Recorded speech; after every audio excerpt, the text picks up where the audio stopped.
Our protagonist is a veteran streamer who, after a mysterious event, is sucked into his own game, transforming into a true character. Amid colossal battles, enigmatic deities, and existential dilemmas, Jin Sung must survive and discover if there is a way back, or if the game is now his new reality. In the floating garden of T-Bears, a hunter runs through the woods, breathless. As a red aura envelopes him, a lightning bolt strikes his body, but he emerges unscathed and continues toward the center of chaos, where he faces the guardian of the garden, Cumulonimbus. The woman, controlling lightning, unleashes a storm of attacks, but the gunslinger dodges with agility and counters with rapid shots. Then, Cumulonimbus deflects the bullets and responds with a devastating lightning strike, believing she has defeated him. However, the hunter reappears behind her and fires a precise burst. Irritated and wounded, the guardian summons an even greater power. The sky roars and circles of electric energy cover the ground. A torrent of lightning falls upon the man, leaving only his red hat convinced of victory. The woman laughs triumphantly, until she hears the voice of the hunter, who emerges from beneath the ground. Revealing that it was all a trick, he taunts her with irony but is surprised by a new electric explosion. Even while dodging, he realizes that his opponent is releasing lightning all over her body at that moment. An ally of the gunslinger appears. A blonde with black eyes offering help. The gunslinger refuses, stating that he will face the challenge alone. Cumulonimbus, amused, announces the ultimate blow called the Roar of the Dragon. Two colossal electric beings take form. The gunslinger tries to stop his companion from intervening, but he ignores him, deciding to face part of the attack. As the lightning dragons advance, time freezes. The ground opens up, revealing golden gears that trap the body of the gunslinger. He screams, blaming the ally for disobeying his orders. Trapped between the gears of fate, the hunter realizes that in T-Bears, even reality punishes those who defy its rules. The entity ignores the man's screams as the ground closes, sealing his fate. Reality slowly returns, and the blonde runs, pleading for another chance. With a smile, he tries to convince himself that it was all worth it, but soon realizes that his companion has been hit by the attack. Shocked, he runs to the fallen body, calling it Jin Sung, lamenting the stupid end of that fight. Between anger and despair, he accuses Namir and fate of ruining everything. But suddenly the scene changes, and we discover that it was all just a game. The protagonist realizes that the world of T-Bears is actually part of Dungeon and Fighter, a dungeon game set in Arad, where players risk lives for fame, power, or money. Among them is Jin Sung, a veteran streamer known for teaching tutorials and portraying his character as if it were real while the audience calls him strange. The protagonist thinks that Jin Sung is just seeking attention and decides to interact with him during his livestream. However, when the group is defeated, the streamer's monitor accidentally shuts off due to the power cable getting tangled around his foot. sighs, tries to recover the recording file and return to the game, but when he clicks to revive the character, something impossible happens. The game icon shatters, and the reality around him begins to shatter like glass. Chaos spreads through the room until a colossal figure emerges. Holding him in the palm of its hand, Beck hears that he has broken a sacred blade and must answer for it. With a divine touch, he is thrown into an abyss. Plunging into a new world, his fall tears the skies and leaves a trail of destruction. It was the beginning of something that transcends the boundaries between game and reality. Still breathless, Jin Sung awakens amidst the chaos, realizing that something in his body has changed. His hands and arms are different, and before he can understand, an explosion throws him to the ground. Infernal creatures approach, led by an angry woman who accuses him of harming her forest. Scared, he tries to apologize, but the leader ignores his words and orders the attack. Jin Sung flees in despair until he stumbles and falls into a lake. Upon emerging, he sees his reflection and realizes he is no longer human. The forest is ablaze and the woman continues her hunt. Hidden, Jin Sung recognizes the enemies, blazing binoculars and goblins, typical creatures from the game. Shocked, he understands that he has been transported into the digital world of Arad. While he thinks about how to return to the real world, sounds of battle echo. A warrior appears, cutting through the monsters with precision. It is the bloodthirsty Phantom Knight, accompanied by Saria, a well-known NPC. The duo confronts the Flame Woman, demanding explanations about the fire. Jin-sung realizes he is facing a real player controlling the Phantom Knight, confirmed by the username floating above his head. The fight between the two is intense. The warrior dodges fiery shots and with a leap, executes the skill Impale from the ashes, piercing the enemy in a devastating blow. The impact impresses Jin-sung, who is startled to see the battle unfold before his eyes. Rather than through a screen, however, to his surprise, the woman survives, hinting that something greater is behind the confrontation, and that perhaps the mysterious Xiaoda has her own reasons for letting them live. Even wounded and spitting blood, the woman continues to speak, surprising Jin-sung. He tries to run towards the Phantom Knight to ask for help, but the ground opens up again, revealing the golden gears that trap him once more. As he is immobilized, the woman explains that she cannot extinguish the flames because of a child named Karaha before the gigantic gaze that appears before him. Jin-sung realizes he cannot move. Then the entity frees him, stating that if he wishes to risk his life, he will not be stopped. The hero understands this as the beginning of the next dungeon with the end of his imprisonment. The Crimson Forest calms down, and Jin-sung runs out, irritated for having lost the other players. He shouts to the sky, promising to find out who is interfering in his journey, even knowing there is little he can do. Alone, in a damp and dark environment known as the Dark Thunder, he realizes he is in a tutorial dungeon. All he needs to do is survive until the Phantom Knight completes the mission. However, dozens of eyes emerge from the darkness. Hungry ghouls approach, craving human flesh. Terrified, Jin-sung tries to confront them, but fear overwhelms him as he sees the creature's claws piercing wood. As if it were paper, he flees desperately, aware that, unlike a game, everything is now real and painful. Suddenly, a scream echoes. Saria is in danger. Jin-sung runs until he finds the Phantom Knight fighting the dungeon boss, the necromancer Gulgish, who commands the undead. The protagonist tries to help, but the knight is frozen by a magical attack. Jin-sung, gripped by panic, is nearly decapitated, but manages to block the blow. Shaking and wounded, he faces the monster and, between fear and despair, screams that he does not want to die. However, his body ends up moving on its own, attacking the creature in one swift motion. Jin-sung is surprised as he didn't know he was capable of that. The monster's body was practically split in half with no difficulty at all. But more creatures began to advance towards him, commanded by the wizard. On the other hand, our protagonist finally understood what this body is truly capable of, and so he smiled excitedly because now the game had truly begun. With a swift movement, he was able to cut both creatures that were coming.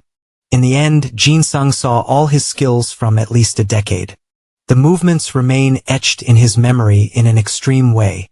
All he needs to do is think of them in the form of movement icons, and quickly his body will follow that pattern with no difficulty at all. With his confidence restored, he tells the skeleton to start praying because a massacre is about to happen soon. Several ice projectiles are fired. However, the image of an attack appears in the protagonist's mind, thus executing an upward slash that avoids the projectiles coming his way. He continues to repeat these movements while running towards his opponent. Soon, with tremendous concentration, he uses a normal attack followed by a small slash.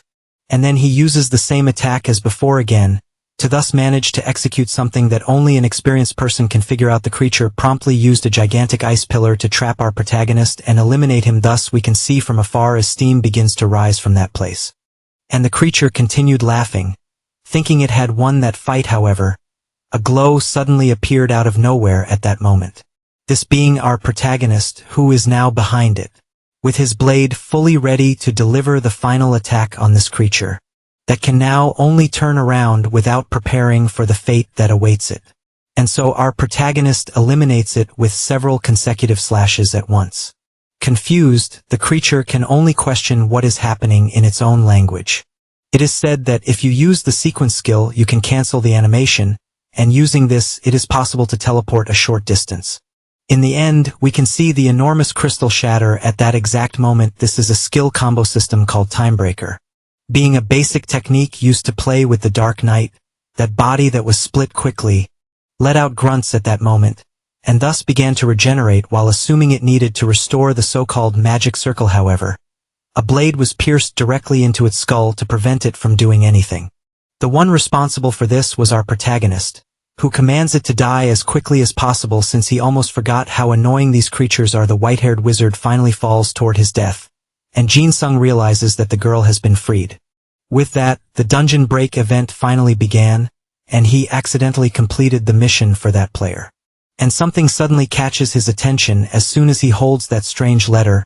He questions what it could be, until reality suddenly starts to break again like a fragile screen, quickly leading him back to encounter that image of the giant woman.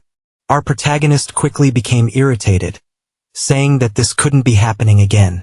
She admitted it was an impressive job coming from a human from another dimension, and now he could become a bearer of the flames. With that, our protagonist finally recognizes her as Namir. He is sure that this is the goddess of wisdom who had gone unnoticed during their first encounter, being a deity known as the Illuminated, capable of traveling between worlds. Soon the blonde decided to shout, questioning if she shouldn't just be a character in a game. Then how was she able to summon him? She quickly ignored him, saying she had been watching him and assumes he is capable of becoming a blade of this world that is in need of help. Our protagonist, in a comical tone, quickly realized that the goddess is ignoring him in a not-so-subtle way. But he reasons that in the game, the status of a blade means an adventurer of this world in the end. This could mean that a user has just become exactly a part of the game as it is being done. But before he could continue, the goddess was interrupted by our protagonist, who understands what she is trying to do, but ends up refusing and just wants to be sent back home. However, the goddess informs him that this is impossible. After all, that is his responsibility. Our boy quickly gets irritated, questioning what is being said at that moment. However, something flies in his direction, this being a dark memory fragment that now rests in his head. Thus, he receives the last moments of that gunslinger who was killed as a consequence of his actions, thus assuming he ruined everything. His weapon fell amidst that vast emptiness at exact moment. Our protagonist couldn't bear all of this, since it was a clear experience of death.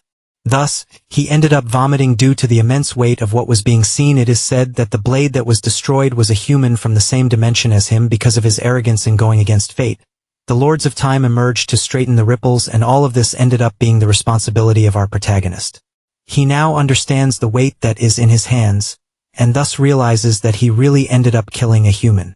The goddess seems extremely satisfied that he has finally understood that. She explains that in the world of Arad, corruption is spreading. The boy questions what this is that is being said, and it is explained that this interrupts judgment and guides the blades in the wrong direction. And if this continues, the world will reach a distorted future.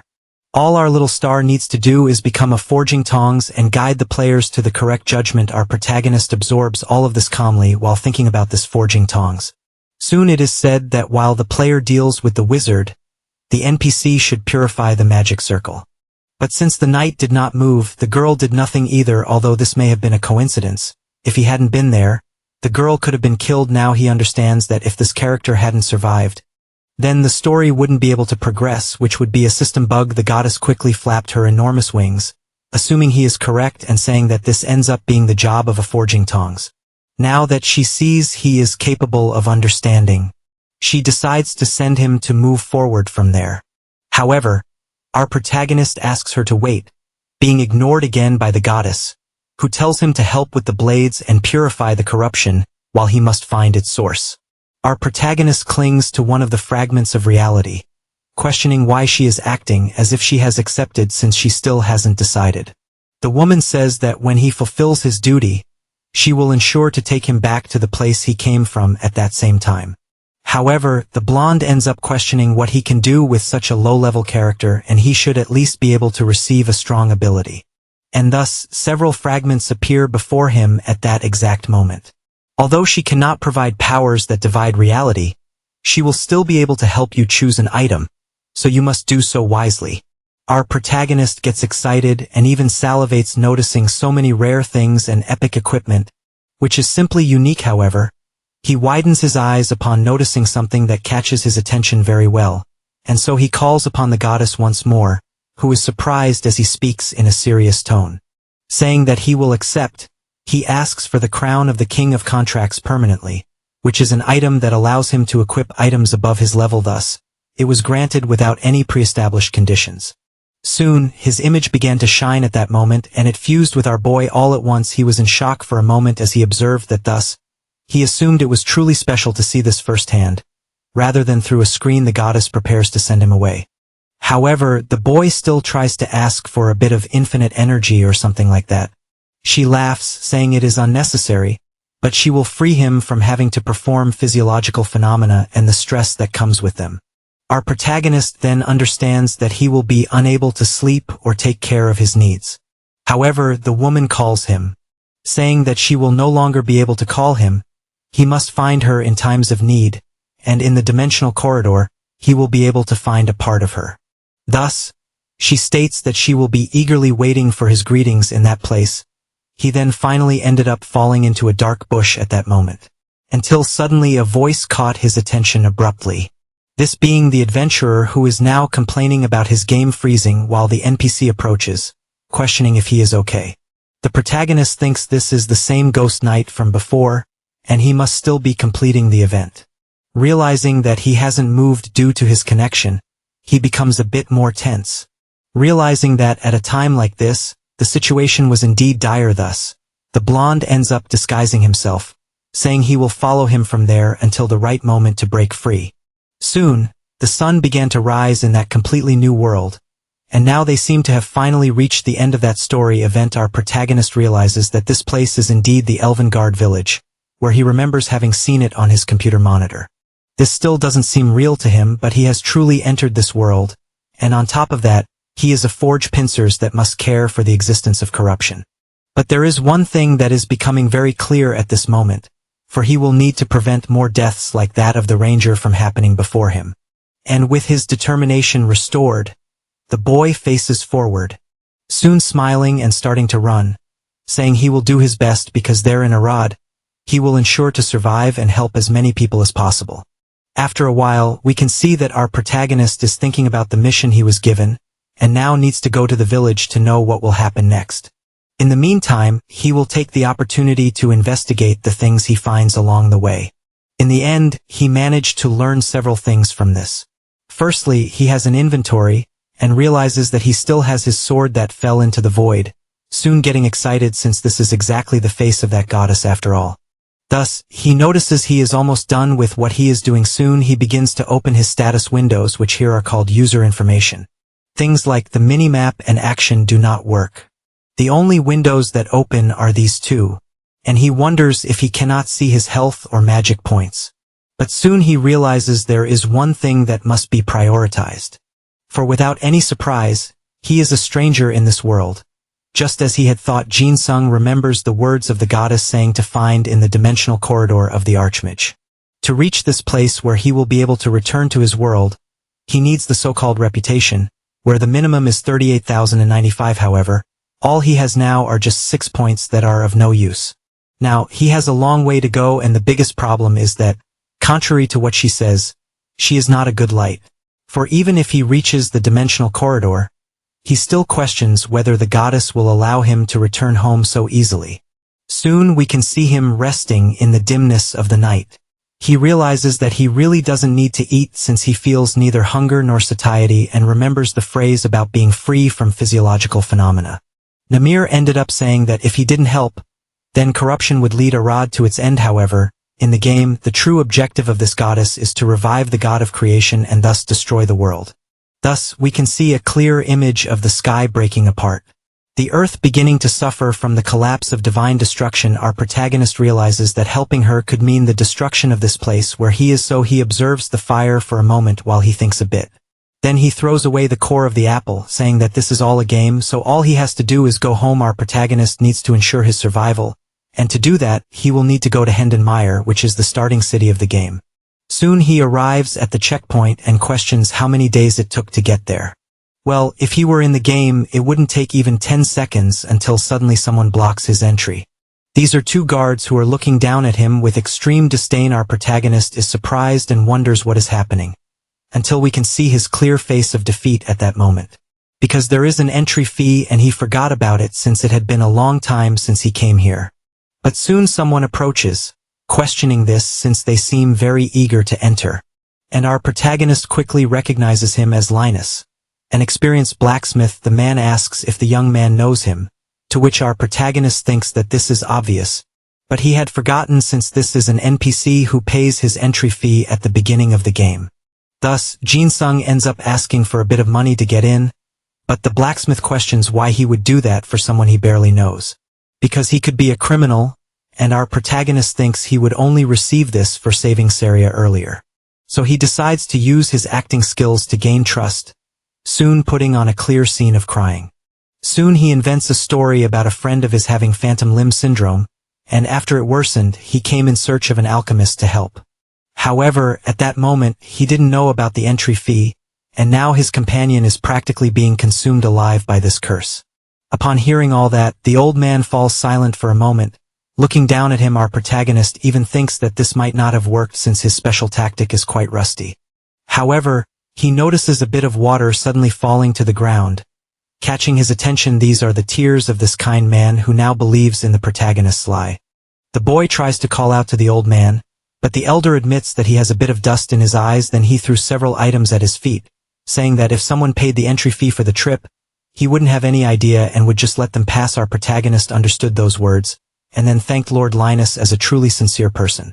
And so this kind man says that his friend will probably be proud of him, and really hopes he can save him. Even with all this, the boy now finds himself in line, saying that he finally returned.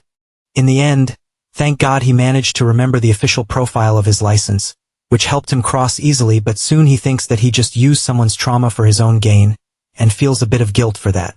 However, he assumes that this is not a real person, so there's nothing to regret, and in the end, he just can't be sucked into this fantasy world. Thus the gates finally open, revealing the light coming in, and our protagonist finally enters this place full of eccentric people. He is completely excited because it is more beautiful than he had seen in the game. Soon he starts running, saying it looks so real and wonderful while assuming that everyone there is amazing, but suddenly someone catches his attention. A woman who says that those who challenge may emerge victorious. Our protagonist quickly recognizes her as Chobung, someone known as an experienced fighter. She is surprised that he knows her, to which our protagonist assumes she is a tournament champion, so there's no way he wouldn't know that. Then the redhead states that Jin-sung seems strong and suggests they duel, to which our boy is on cloud 9, until he hears a certain laughter coming from behind him, catching his attention. These are some players questioning what he is doing since he is talking to himself after all. And our protagonist finally realizes that everything he had said was being sent in the chat of that place. Thus, he ends up running as fast as possible, saying it is extremely embarrassing while they try to call him. He soon remembers the performance the Guardian used to and should have thought about that earlier. Everyone continues laughing and calling him an idiot for speaking as if he were the real character in this game. So we can see some time later where the sun is already shining in the sky. Our boy finds himself tired, saying he ran too much, but no one seems to have followed him. He then thinks he needs to talk to himself as little as possible until he realizes something, this being a place called Moonlight Tavern, which is well known. He then assumes he almost forgot, but he used to come here many times when his level was low. But in the end, this is a place full of users on the Sky Castle mission and should be a good spot to hear rumors and gather information. Soon he ends up entering that place filled with unique figures. They stare at him with a certain tone of curiosity about this new traveler. Our protagonist quickly questions whether he should leave while making a comical face. But in the end, he cannot back down as he needs to make a good impression. So he approaches the woman who serves everyone. Then he asks about a glass of milk that could be served. He says he is looking for something suspicious and strange within this tavern, which the woman assumes he is the only one of his kind, but she pauses to think for a moment while remembering that this is actually a keyword. And so, she opens a briefcase, saying she should have just spoken earlier with a tone even comical. Thus, he assumes it is very interesting and decides to do some shopping until someone approaches nearby. It is the NPC along with a new player saying her name is Syria. And this can only mean that currently this is a user doing the mission, being of the female battle class fighter. It is then said that they need to hurry and move as fast as possible. However, he thinks he has heard that voice before, and so the woman assumes she hates newbies because all they do is ask questions and hear nothing. Then other people approach, saying they really think they know everything. Soon, the blonde says they need to have more respect after all. These are orders from the captain. Our protagonist is immensely surprised, for he recognizes them as known members of the Order of the Metal Wolves. This is a group that serves the imperial family of this kingdom, and because of that, players will undertake missions in places where these people are found. However, it is uncommon for them to appear in bars, as is currently happening. Quickly, he remembers that Fiona and Dan are NPCs found in the Puppet Museum of the Sky Tower. While he can see Lenny in the darkness changing room, being a hidden Easter egg, these two are talking about something that happened after the cleaning. However, it is possible they will appear in the story of this fighter user. And if they continue pursuing her this way, it could end up corruption due to the alteration in the main mission. Thus, he can observe everyone leaving at that moment. While the woman is happy that it has finally ended, our protagonist then recognizes that he must follow them because that is his job. Jin-sung can hear that the captain is already on the upper floors, and now they need to send this interesting adventurer up there. Our protagonist quickly questioned which of those three is the corrupt one. But that won't matter, after all, he just needs to prevent them from doing something that goes off the plans. However, he is suddenly stopped. Startling him, it is said that it is necessary to show that he has permission, and he quickly gets irritated, but behind him, someone has been watching from afar with an extremely calm tone. Our protagonist then runs, remembering that there is an NPC who gives the entry pass to the Sky Tower. However, upon arriving at the location, the apprentice says that he is not currently there, and does not have the authority to allow his entry. The little star falls to the ground while receiving apologies. And so he questions how it is possible that someone so important is not there, since there is no way to enter without that help. However, that figure from before approaches again, catching his attention once more. Soon we see some time later, where he ends up showing a paper to the guards. The bearded man realizes that this entry pass from Roger is indeed confirmed, and so he assumes they can enter without any difficulty.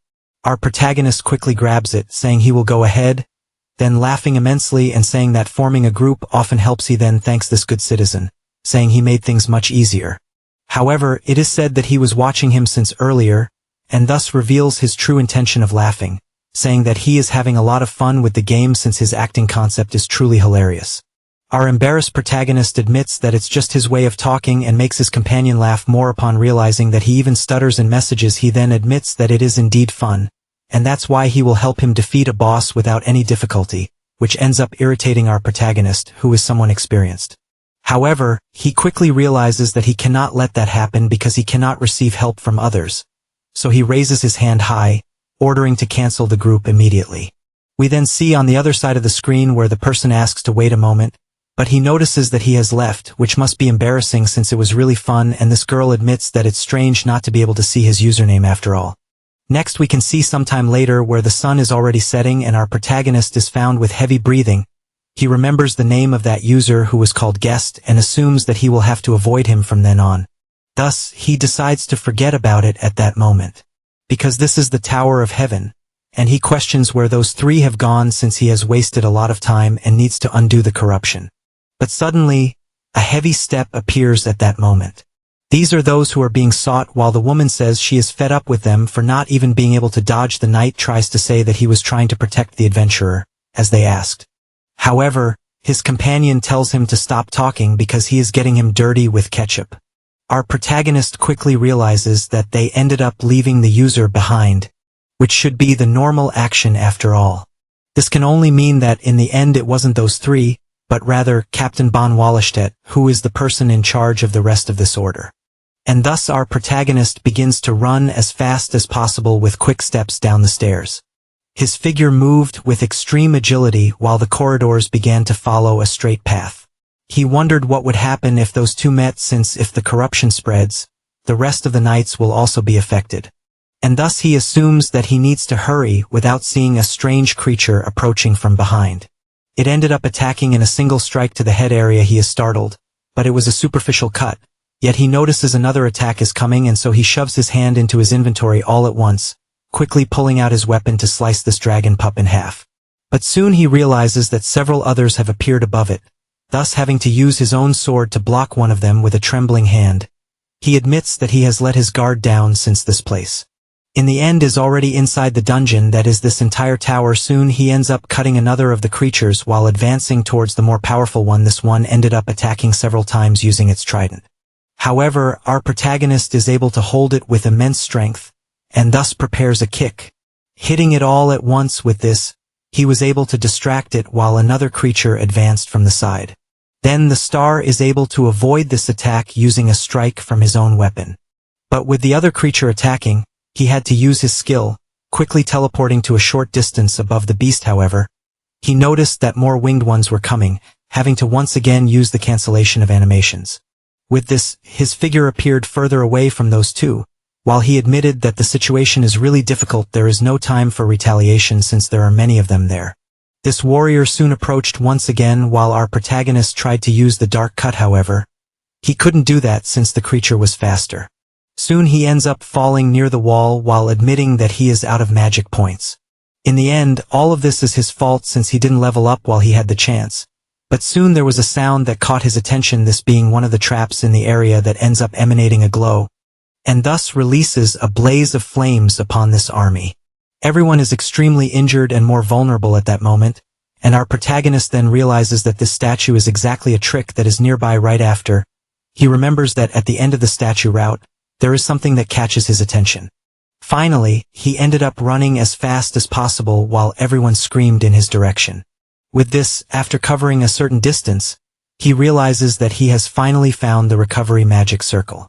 He then advanced in that direction, knowing that it was just a necessary touch while the creatures attacked next. The ketchup ended up flying through the skies once again in an unknown manner. These were the creatures that ended up being torn apart by the teleportation of our protagonist, who now assumed he was much better after all, and thus he noted that he had leveled up at that moment while he was recovering. He then assumed he would ensure to repeat this a few more times to increase his strength. Both dragonoids began to advance towards the protagonist, who quickly used his Black Cross ability to defeat them with ease. One of them observed this while feeling the tension in the air, and Jinsung, however, appeared from his blind spot using his teleportation. Thus, with 3 extremely powerful thrusts, he quickly eliminated him. He then used a spinning attack to continue massacring the rest of them. Soon he thought he was acting like a true protagonist of a soap opera at that moment. And in the end, choosing the king's contract was indeed a good decision as it immensely increased his strength. Soon the blonde continued with that slaughter while having immense fun.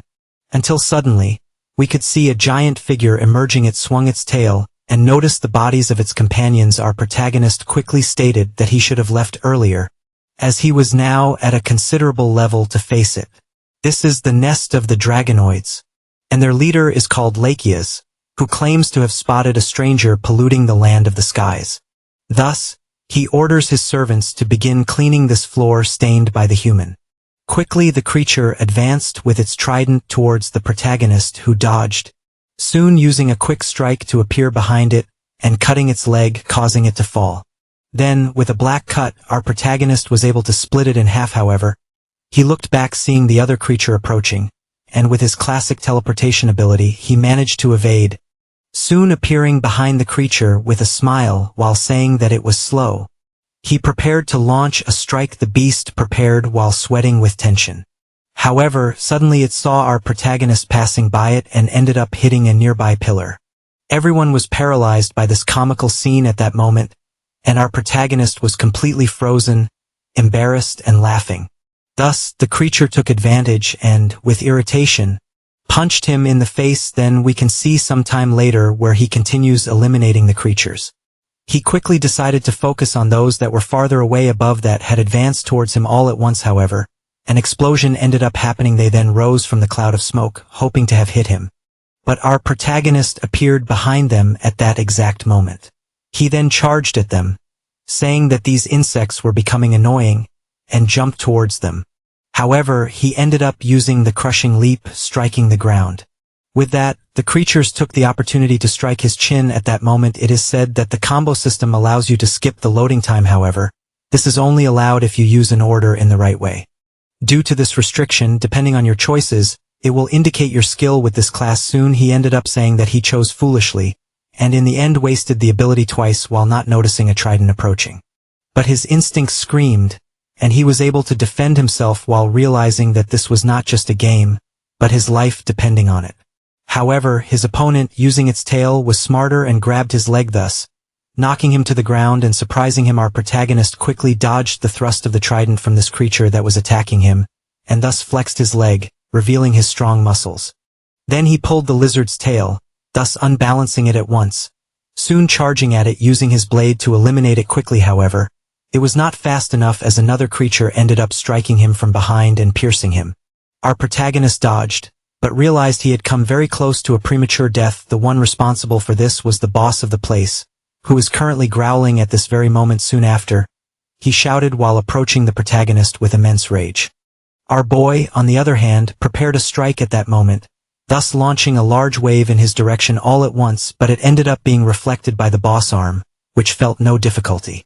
In the end, he knew that this was still a final enemy, so he wouldn't be able to defeat him so easily. Soon he managed to block one of the strikes while being impressed, as several others came in his direction, forcing him to block and dodge. But the beast did not stop for a moment. As if there were no cooldown time, he could feel that he was being cornered and thus held the weapon. Meanwhile, this was exactly what the creature wanted, and so it sighed, soon launching a burst of lightning at our unsuspecting protagonist. And then we see the result of this, where he finds himself completely injured afterwards. He ends up being thrown against a pillar in the area. With heavy breathing, he crashes against the wall, feeling the excruciating pain in his flesh. Then he looks back, starting to reflect on what he should do. While the creature remained extremely imposing at that very moment, but gripping his weapon tightly, he knew he could not give up. And so he advanced once more, saying it hurt a lot throughout this fight. Soon the brief cut was used. However, it was blocked by the creature. He could feel himself getting weaker and thus ended up stumbling while trying to use a spinning strike. Shortly after, he fell to the ground while the creature mocked him, and raising its weapon, it questioned if the game had ended with this child's play. When preparing the final blow, our protagonist was able to teleport, but he ended up whispering something. This being his third move, the beast did not understand and soon charged forward in anger, questioning what was being said. And our protagonist, on the other hand, advanced with extreme fury, while saying this was the fourth. Soon striking with his muscular arms against this immense creature. This time the beast felt the weight of our protagonist's blow, soon being crushed by the overwhelming leap that was being executed. The boss questioned what pressure was being reflected upon him, since there was no source for such power being exerted. But our protagonist knows that the true essence of combos is not evasion of attack, but rather a gigantic explosive damage being projected at this moment. The creature felt the pain reaching its bones and let out a scream. However, it tried to use its electric aura to strike our protagonist, but the boy was able to dodge while maintaining a serious face. Thus he finally thought he had reached the fifth and final attack. It is said that the more one uses skill combos, the higher their accumulation, and the fifth use is over 200 of the damage. Thus, his blade shone as the power accumulated upon it. Soon after, the great wave was unleashed all at once, and with that, it startled the creature as it felt its own death. Outside, the birds flew unaware of the danger that was coming, and a purple light began to permeate through those walls. While a gigantic attack emerged from our protagonist, who now shattered the entire scene just to defeat this unfortunate creature with a final blow, we can see that he is tired as the body falls to the ground, and thus announced that the nest of the dragonoids was finally cleaned by him. Suddenly, someone approached and questioned what all this commotion was, having come from down there, and so the knights noticed that there was a huge number of corpses there. They then called for the vice-captain, saying there was a person inside that location. We returned sometime before, where our boy falls to the ground, saying he finally finished, and as he shows himself to be so tired, he admits it was much harder than he had thought, and finding someone to carry him would be easier. Then a light covers his body at that moment. With this, he realizes he has leveled up, thanks to the goddess who managed to restore his life. Thus, Jin-sung stands up, saying it is time to collect the rewards from this battle and go to the next floor. Then looking around, he notices there are no items there. This frightens him, and he questions the reason for this at first, until a spear lands on his shoulder from a man who questions if he really defeated all the creatures. Our protagonist quickly recognizes this voice coming from behind him. This old man questions who he is and how he entered this place, which our protagonist recognizes as Hartz von Kruger. Quickly, several spears were pointed in his direction, surrounding him. Suddenly, while they awaited a response, this man assumed he should identify himself and state his qualifications, and especially explain how he knows him at this moment. Our protagonist remains silent, saying it is impossible not to know him, because due to his unfavorable behavior, he is the only NPC with a negative personality statistic. It is then stated that the other does not seem to intend to respond, to which it is said that he is the vice-captain of the Iron Wolves, so that is why he knows him. He is then questioned how he ended up entering the tower, and the blonde assumes he received a pass from Roger Levin. This dark-skinned man questions where he is and if he can show him, but our protagonist, with a comedic tone, assumes he is not with himself at that moment. It is said that his friend ended up taking him and surprises the man, and it is mentioned that he is a bit below the stairs. With that, this gentleman assumes he will release him after verifying his identity and pass, which further irritates Jin Sung for the other being so meticulous without any reason. In the end, there will be serious consequences if he is lying, and our protagonist knows he shouldn't have met this person. He doesn't have time for this, since with that player visiting the tavern means that the other has already cleared the dungeon of the darkness vestibule. Therefore, that user must currently be reaching the last floor, which is called the chamber of the castle. On the way, she will end up joining NPCs who will assist in her fight, and among them is Ban Valested, who is the real danger. For if that person reaches the last floor, then they will come face to face with this man. And if he is indeed the corrupt one, then it will only worsen the situation. Thus, he ends up stopping midway. The guard notices this and then questions the reason for it. But our protagonist quickly pulls out his sword using the black cut. The man questions where the blonde got that from, since there was no place to store it, and so he advanced with his spear while cursing, but it was deflected. Our protagonist surprised him as he just disappeared at that moment, and then reappeared somewhere else with a certain tension in the air. This old man assumes he is just using tricks, and guarantees he will take care of this young man.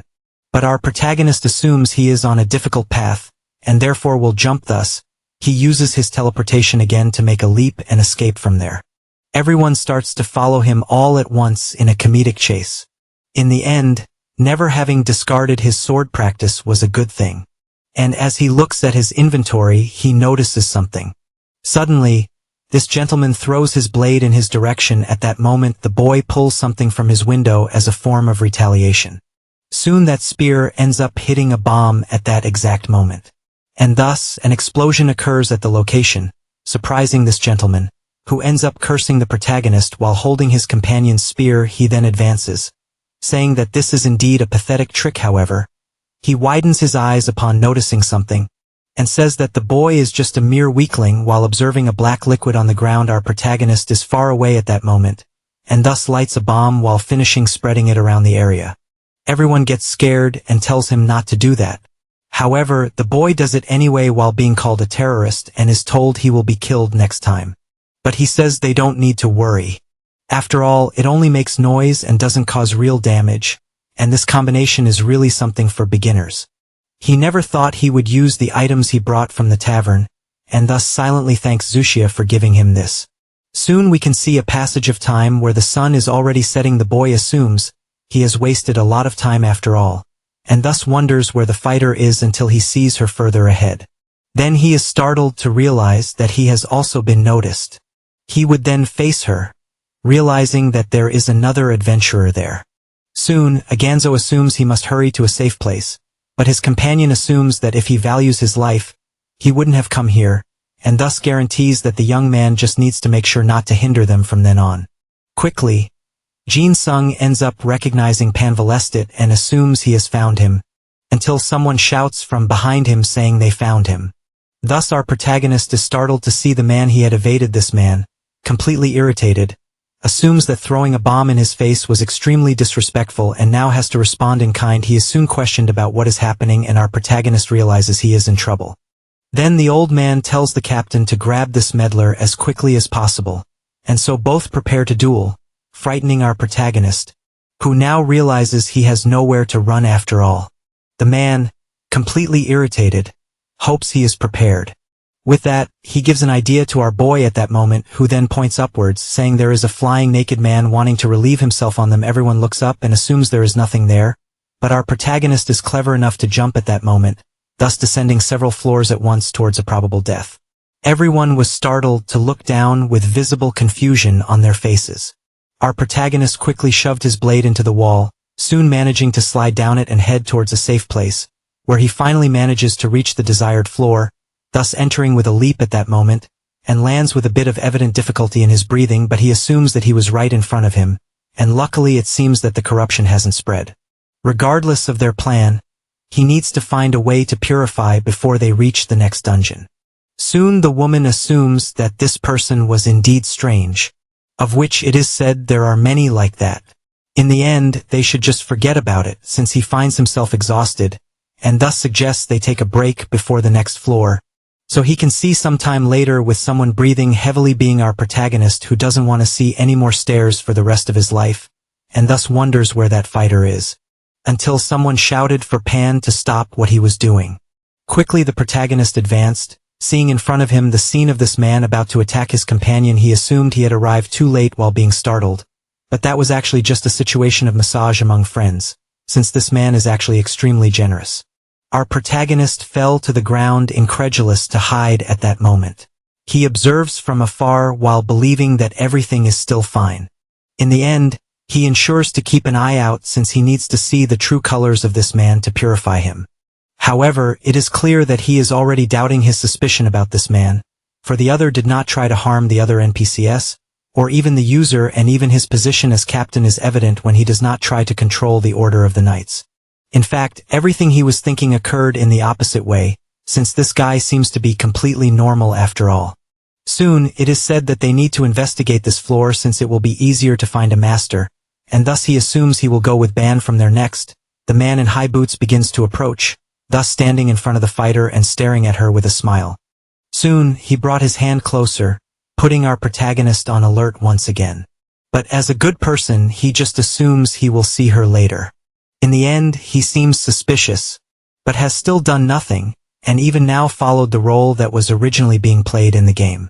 Quickly the protagonist realizes that Ban might not be the corrupt one, and he questions why the knights are in that location.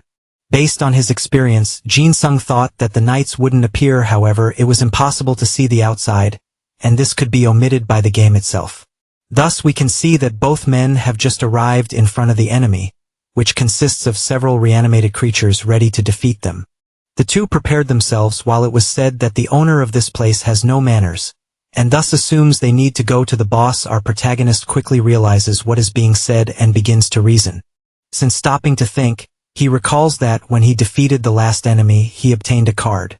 And if we take into account the original story, this NPC shouldn't die there, so it would be better to say that the current corruption isn't there, but rather with the boss monster that permeates throughout this tower. Thus he thinks that the more he reasons, the more sense it ends up making. Soon the boss of the knights questions if that idiot Hearts is still looking for the blonde, to which it is said yes. In the end, this is a big problem since everyone is after the same, and therefore he assumes he needs to find a way to resolve this. Soon we can see another floor that resembles an aquarium. A man prepares his katana at that exact moment, thus eliminating one of the creatures with a movement so fast that we can barely see. The body falls to the ground while a lady approaches him. She assumes she is always impressed with his skills, to which it is said not to play around with an old man. In the end, they have come very far, so they must be close to there. Soon the bald man asks Shiran to take a step to his side. Thus he ends up using one of his powerful attacks in one direction. The woman then questions GSD about what is happening, and he then reveals that he thought that was just a monster. Even though he held on to withstand an attack, he must be extremely skilled, yet GSD still appears unable to control his phantom arm, and he thinks that old man almost killed him with that move he just made. They end up being impressed by an adventurer and are following at that moment, and thus the boy reveals that he has a favor to ask. In the end, both end up recognizing that the protagonist seems to know them after all. He thinks they will be great people to join and be companions, and thus assumes he wants to join the two. The woman quickly questions why they should accept since they just met, and our protagonist was sure he would be rejected, and this was used since turning distrust into trust would give him a better chance, so he remembers that there is only one way to win at that moment. Soon he assumes that they will need him, then calling this gentleman the great master of the Sword of Dukan. Quickly the woman is impressed to discover this gentleman's name, and our protagonist quickly gets excited because he remembers that since no one should know his true identity. However, the old man reveals that he is quite wrong, and realizing this, our protagonist assumes that a person like that exists, but it is not his name currently. Thus he remembers that this was the description of the ghost knight that was written in the game guide. Of course, an update could have deleted that part and even altered it, but soon some creatures end up approaching from his rear, and the old man then assumes they have guests. Our protagonist says he needs to remember the story as quickly as possible. Thus he recalls a similar name that can be presented to this gentleman, soon calling him the great son of the Tower of Despair. Sharon believes he is mistaken once again, and since they are in a hurry, they will let him leave. However, this gentleman quickly began to emanate an immense aura from his body, soon tearing apart the creatures that were in front of him just with his presence. The mage was completely startled and tried to call for GSD. However, this gentleman was now calling for the blonde, thus questioning who he would be after all. And our protagonist is completely startled after all, not even he knew he was right. Quickly this blonde ended up swallowing hard. Feeling the tension, thus he introduced himself as Jinsung, saying he could be called that way. Soon we see sometime later where he is walking alongside these two figures, and thus he admitted that the gentleman was even more straightforward than he had thought. The woman thinks she has never seen GSD so serious before and remembers how the young man asked to go to the Castle of Heaven as his apprentice in the end. All of this was necessary, since he needed an explanation for working alongside them, and the old man ended up accepting without difficulties. This lady is impressed that her companion accepted this request so easily, and so she ends up approaching and calling him sir at that moment. Soon saying that looking closely, his eyes are beautiful, and he even has great tea leaves in his guild, and for that, she questions if they can't get to know each other better.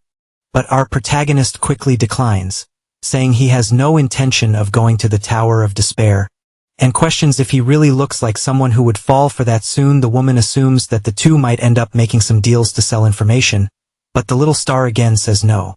She quickly gets irritated, but our protagonist knows he has to be careful not to get exposed in the middle of the information site made by her.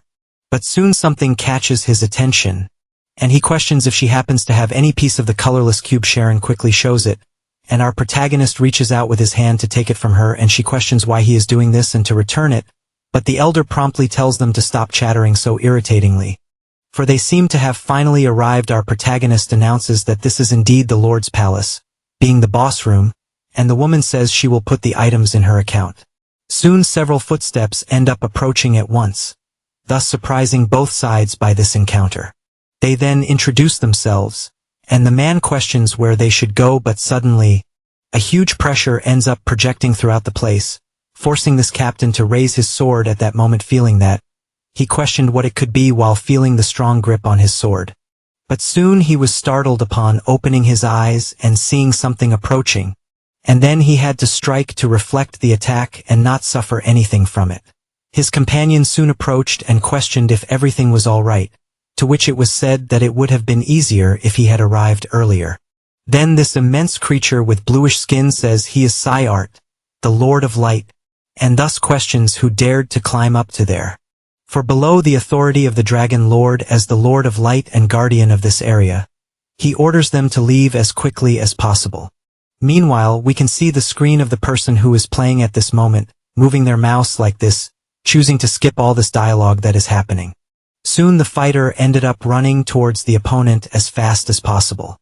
Everyone is impressed. However, the cavalry leader admits that they also need to hurry because they can't fall behind. Suddenly, our protagonist appears, questioning if he can help, to which the vice captain promptly acknowledges this is the little blonde terrorist from before who caused a lot of trouble. He quickly assumes he will kill him as fast as possible. However, someone ends up stopping him. This is the old man who claims he can't do that because Jinsung is his apprentice. In the end, it seems they had a small misunderstanding, and he says to resolve it later since the situation doesn't seem very favorable. The man gets irritated. However, his boss announces that they will do this from now on because if they want to get out of there alive, they need to put the problem aside and start working for real. Soon, the creatures begin to advance as quickly as possible. The old man strikes them with his blade, easily ending their lives. The mage effortlessly uses her spells to assist, and thus, a true combat scene begins amidst that turbulent hall. Meanwhile, the blades clash as our protagonist thinks a bit about what is happening. Since although he is happy to receive help, he planned to just watch, he questions why there are so many. In the end, the game makes it seem like you are facing the boss alone, and it appears that those ruby pillars mark the area where you confront the creature. Everything indicates that the players cannot see what is happening there, which even brings a resolution to our boy's mind. Quickly, the boss ended up crashing to the ground, letting out a scream of pure agony due to the powerful blow. However, the woman seems not to have finished, and thus advanced once again with her clenched fist, using the seismic collision to deal another extremely powerful blow. Suddenly, all the enemies stop moving, surprising the allies. They wonder what is happening, since they can assume this means the leader has been defeated. Thus, they end up asking if they really managed to finish all that. However, the arm of that boss begins to move suddenly, and soon a huge light overwhelms that entire floor of the tower. With this, he resurfaces, saying that his master told him to protect this palace, and therefore he must burn everyone there to ashes if they want to stop him. The vice promptly states that the companion should stop saying things that bring bad luck, to which his captain quickly apologizes. Then the man promptly questions if the enemy is immortal, but the blonde knows that this is just the first stage and nothing is happening unexpectedly. They realize that the source of this creature's power comes from the floating castle and need to the circles to start the next stage. With this, the lady orders everyone to start retreating, and our protagonist realizes that everything is going according to plan. The player responsible for this mission quickly selects to head towards the ascending castle, and thus, a path was formed which was completed in the mission. All the creatures protecting the circle began to prepare. Where another stage was completed, our protagonist noted all of this while watching the monsters being torn apart one by one. In the end, after a short time, all the requirements were met without any demand, and so they ended up returning to where the final boss of this place is located. Where the last step is the simplest of all, which is to defeat Sieghart. Our protagonist ensures to watch this final clash to get the card he desires so much. The creature charged with all its strength at that moment, and the warrior did the same, wanting to eliminate it at that moment. Thus, both prepared for the clash of power that was about to be generated, which causes a huge explosion visible from outside the building. Quickly, the player can see that they finally cleared the sky castle and thus assumes he has to watch the story and the cutscene events. Soon, it is said by the girl that she hopes there are no problems with the large magical circles. Suddenly, the blue flames of that creature finally began to fade, indicating the end of its purpose.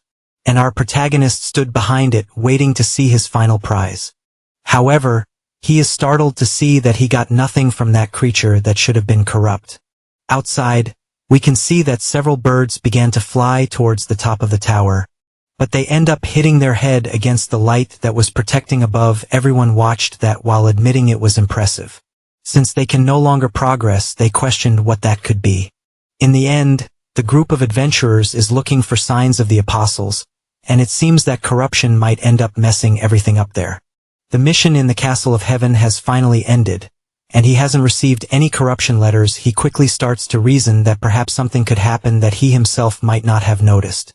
Until suddenly, the girl from before calls for her captain, questioning where he is, and our protagonist is completely startled by that unexpected figure, this being Lenny, who quickly notices him coming down the stairs. She is asked why she is there, to which it is said that she is the captain's right hand, and therefore should be nearby and could even be promoted. In the end, the young woman couldn't go with her lord before, since if it weren't for that idiot, she would probably have been there earlier. Quickly, the man above assumes they can't do anything about it, and then the pink-haired girl finally realizes her leader is up there. But our protagonist, understanding the situation, quickly extends his hand, telling her to stop. She questions why she is being stopped, to which it is said that she would corrupt a dialogue event if she appeared. In the end, he just needs to prevent this girl from continuing forward. But she shows she is embarrassed, questioning why he is staring at her like that. Soon, Jin-sung reasons that this is why he couldn't find anything from the Castle of Heaven, and thus began to push the young woman. It is said that if he takes her to the first floor, then the card should appear, and he assumes everything will start shortly. Soon we can hear a whale flying through the skies at that moment. The blonde approaches, saying they will return since there are many things to report, where the old man assumes there is something causing tremors in the air. And from atop the whale, an airship was thrown where everyone notices it is approaching at a frightening speed. The cavalry leader quickly realized that this is probably the worst type of scenario possible, while the pink-haired girl wondered how this happened. and our protagonist simply said it was part of the final event. To be more specific, this is an emergency lifeboat, and the NPC Ophelia will fall in front of the group of adventurers to start the next scenario. In the end, they don't have to worry and therefore will hurry to descend, which is said to be falling at that moment. Our protagonist asserts that there is nothing to worry about, where the young woman assumes she needs to talk to the captain to flee immediately. However, the blonde knows it is nothing dangerous, and therefore they don't need to continue with that. She tries to refuse, and Jin-sung assumes he can't let her do that until it is revealed that it is heading in their direction. And our protagonist at that moment tries to warn that it's not like this is going to fall on them at first. But quickly looking back, he realized he was wrong with his statement, thus he questioned why that was happening, since this path shouldn't be followed. In the end, this must be the real corruption found in the castle of heaven. With that, he opened his inventory page at once, quickly pulling out his sword and saying it wasn't to stop the girl, but rather to prevent something from happening to her in the end.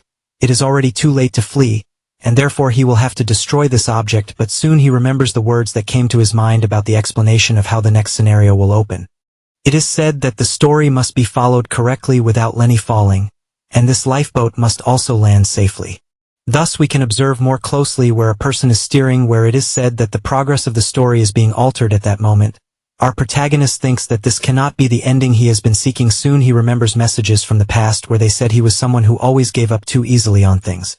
With the veins bulging on his forehead, a new determination arose at that moment, and thus an explosion occurred in the tower that connects to the sky. Something completely unbelievable began to rise at that moment, this being the airship that obeyed the protagonist's attack at once. Thus he assumed he would not give up so easily, since his name is Baek Jin-sung, and like all the other things in his life, he will never give up because he will clear the path no matter what happens. Lenny looks at him incredulously, questioning how that was stopped, and thus observes the protagonist's inventory, asking what was thrown, and it turns out to be a fruit from the tree of heaven known for exploding upon violent contact. Soon the boat began to fall again towards the ground, and our protagonist commanded it to stop while throwing another fruit, which ended up advancing towards the metal hull at a terrifying speed, and its fragile shell was hit with a strong blow just as planned, giving the necessary boost for the object to rise even higher. They questioned what that noise was, since everything should be fine after all. However, they were immensely startled to realize that it was several explosions in succession from the airship that was ascending at that moment. Our protagonist continued running faster than his legs could manage, thus launching several other fruits in sequence to continue the ascent.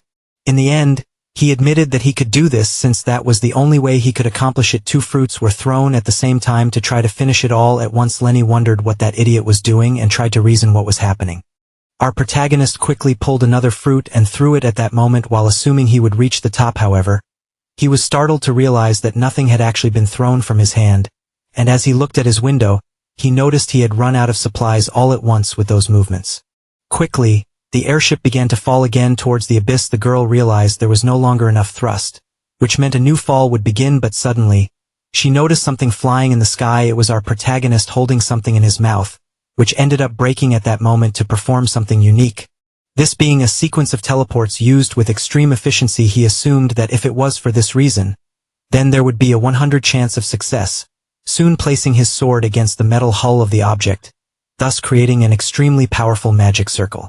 At that moment, the cube was crushed all at once while assuming 200 of its power. His veins bulged as the explosion was prepared. An immense amount of shadows permeated the entire area around him while he assumed this would be his true dark catastrophe, thus giving the necessary boost for the ship to fly to its intended location. Such energy had such power that the ship seemed to be flying again, and our protagonist could feel a clear pain while wishing it would be enough. The cavalry leader quickly ran, telling everyone to duck as fast as possible. Thus the airship finally entered the place it was supposed to be, soon catching fire with that. While the others questioned what it could be, our protagonist was happy because he knew he would succeed after all. Holding the letter, the young man smiled, assuming that the corruption was perfectly cleansed. However, he ended up failing when he remembered that there was nothing more he could do, since his weapon ended up being destroyed in the process with the explosion. But a hand suddenly gripped his arm tightly at that moment, and this startled him as he did not expect company. It was mainly Lenny, the girl from before, who was watching him closely, while she assumed that from that point on, They were even our protagonist quickly sighed, saying he didn't expect the rebound from his dark explosion to be so strong. In the end, this sword must just be bad, and therefore he must find a way to get something new but is out of items or gold. In the end, leveling up was something that really helped, since it allowed him to learn the dark explosion that was useful at that moment, but when he uses those abilities, he needs an item like the cleaning cube fragment. They are called FCL moves, which are extremely powerful, and in the end, he will need more for other actions in the future. But now, if this is how it will be, he needs to be careful. Besides, he has no other choice but to go to the Principality of Belmire, known as the Guild of Mages. A day ago, we could observe the entrance to the Tower of Heaven, where he, completely injured, questioned what was being said. The girl pointed out, assuming that the blonde prevented the boat from killing her and that she saved his life to help him with that. He owes her a heartfelt repayment, but the boy only thinks he should tell the guildmaster that she came on her own, making her say that if he snitches, she will kill him. However, his face takes on a cute tone, like a true love-struck girl. Soon she approached with her hand, giving him a flick on the head all at once. Then she ran off, saying that at 6 o'clock on Saturday, she would be waiting for him at the port entrance where he was supposed to take her for dinner. Our protagonist is startled, however. It is said that he is indeed arranging meetings after a dungeon. This really is a good and blessed life. After all, our protagonist quickly greets the Grand and Vice Masters, while it is said that there is no need to be rigid since they are there to say goodbye, and the completely irritated man assumes he will be very sad to know he cannot take his head at that moment. But soon, the captain passes by his side, calling out Jin-sung's name. While he secretly assumes they will meet again very soon, our protagonist quickly remembers the name Bonvalested. In the end, he was not corrupted, but upon recalling the story, he assumes it is very dangerous and therefore needs to stay away from someone like that. However, he ends up bumping into the old man from before, who stares at him once again. Our protagonist quickly falls back, saying it was quite a scare. However, the old man merely states that the young man did a good job at the Tower of Heaven. Our blondie thanks him for being asked to listen, to which it is said that it is no problem since he saw that the boy really needed it. However, he assumed they still had something that needed to be conveyed at that moment. Jin-sung quickly says to keep quiet about the true name of the son of the Tower of Despair, and the other assumes he will trust the shadows that accompany him. Soon, he ends up leaving, thus leaving our protagonist with the mage at that moment. In the end, she understands that the old man also wanted her to hear that and claims to have no interest in it. She then turns to the protagonist, questioning if he was the one who redirected the ship close to them. In the end, it could have simply been blown up or something like that, but he brought it to them as if it were necessary for them to find the person who was inside. After all, the boy quickly fell silent at that moment, observing her directly. However, it is said that he does not need to respond to anything at that exact moment. A man also has his privacy, and it is said that he can come at any time to bargain with her. Our protagonist soon arrived at the guild while assuming it was larger than he had thought. Walking through the corridors, he assumed it was extremely grand, since he thought it would look like a small shop just as it was shown by the visuals of the game he observed on his computer. Jin-sung wonders if it is really okay to make trades with this woman, since all he desires are information. In the end, corruption and even the goddess herself cannot be taken so lightly, so he questions what he can offer in return. Now, without weapons or gold, all he can rely on is his knowledge of the game, and thus, the owner of the place finally approaches and states that he arrived much faster than she had thought. She soon questions if he is ready for a conversation, to which our protagonist recognizes the companion beside him. She is introduced as Iris, who reveals that she already knows our protagonist in some way. He questions how that is possible, while our protagonist assumes she is a divine NPC from the Mage Guild. He wonders if she really knows him in some way, and soon he can feel an extremely threatening presence coming from her. Such a form of power was assumed to be a shadow enveloping her being at that moment. He then took a step forward, questioning if it would really be possible. And thus, he looked at her with a determined gaze, soon revealing he knows she is the Singer of Fortune and calls her that. Questioning if she was able to see his future, since she must already know what his role is in this world they find themselves in at the moment. This seer finally opened her eyes at that moment. Thus she says she feels he is someone who deeply questions things. After all, soon a small melody was played indicating his future, and thus she withdrew, assuming that everything is predestined after all. Our protagonist heard that and squeezed her hand with that phrase, soon recognizing that it is a line from the game, which is extremely positive for him. In the end, he might have had a very deep look regarding all of this. However, the mage became curious about something. The young man promptly questioned what it was, where it is said that he was only told the name of that woman. And even so, our protagonist still knew that she could foresee the future one way or another.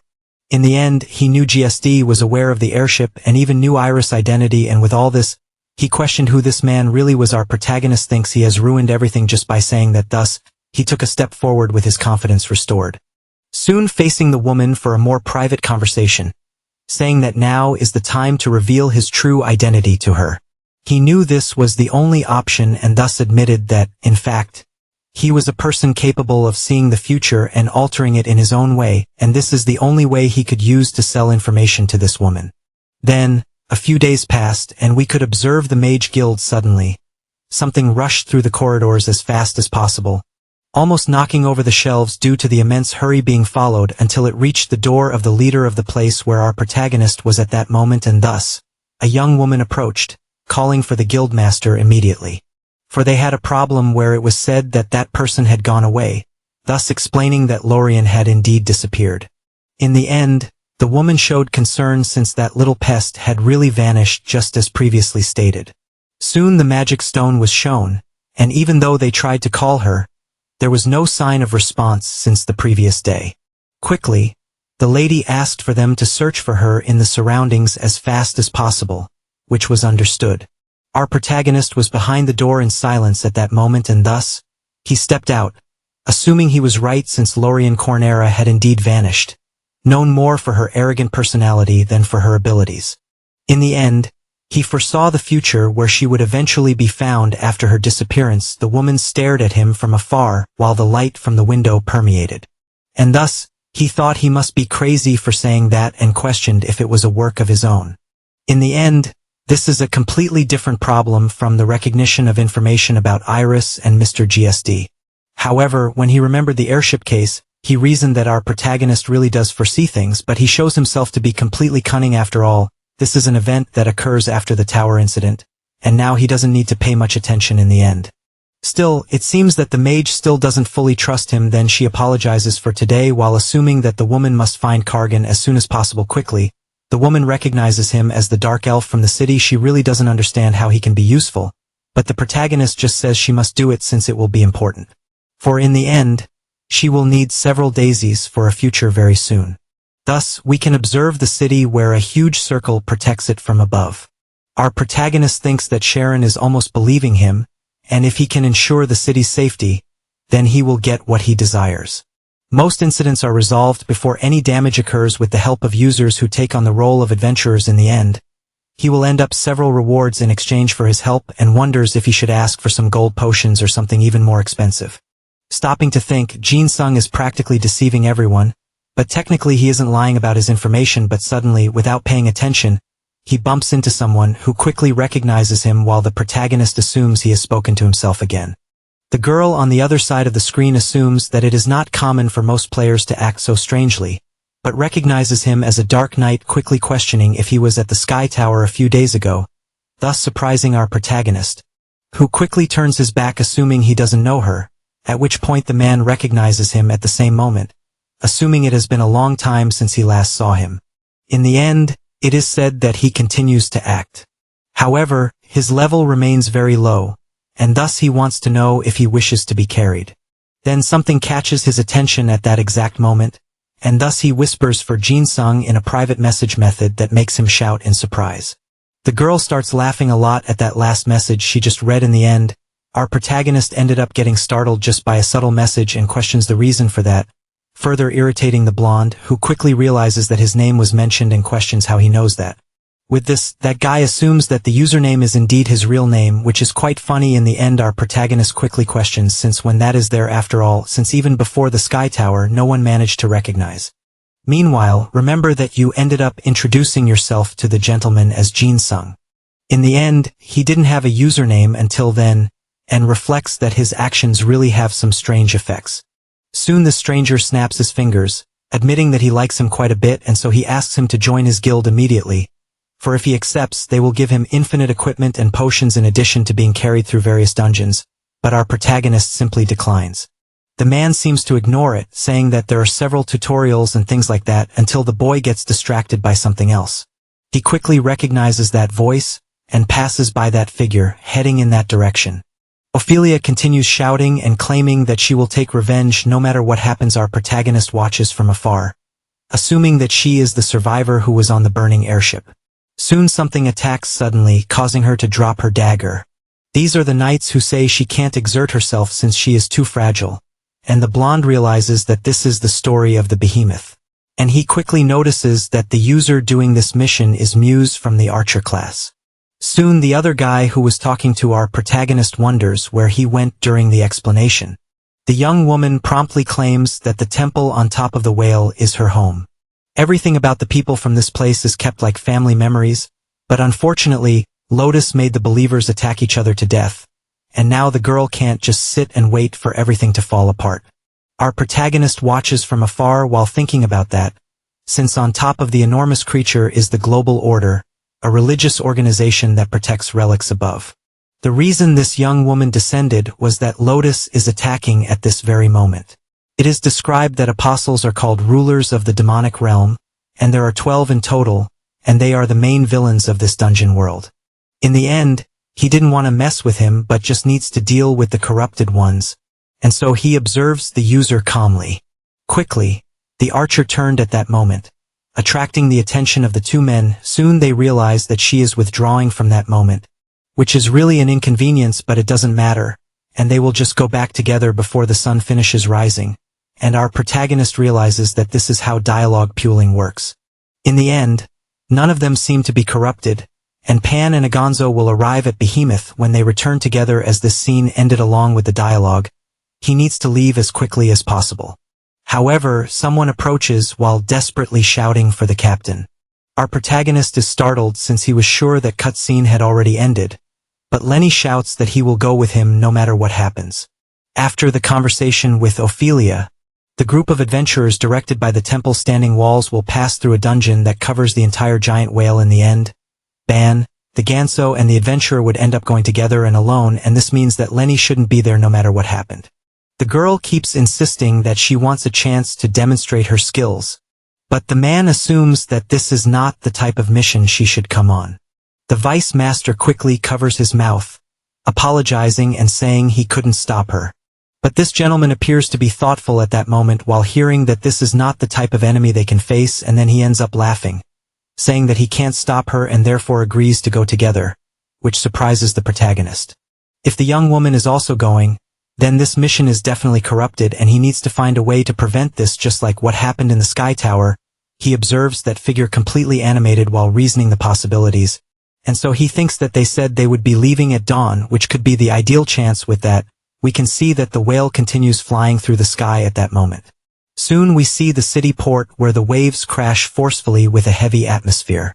The dark elf quickly calls for Miss Sharon, admitting that she looks beautiful as always, and as he looks to the side, he questions what that boy is doing accompanying her.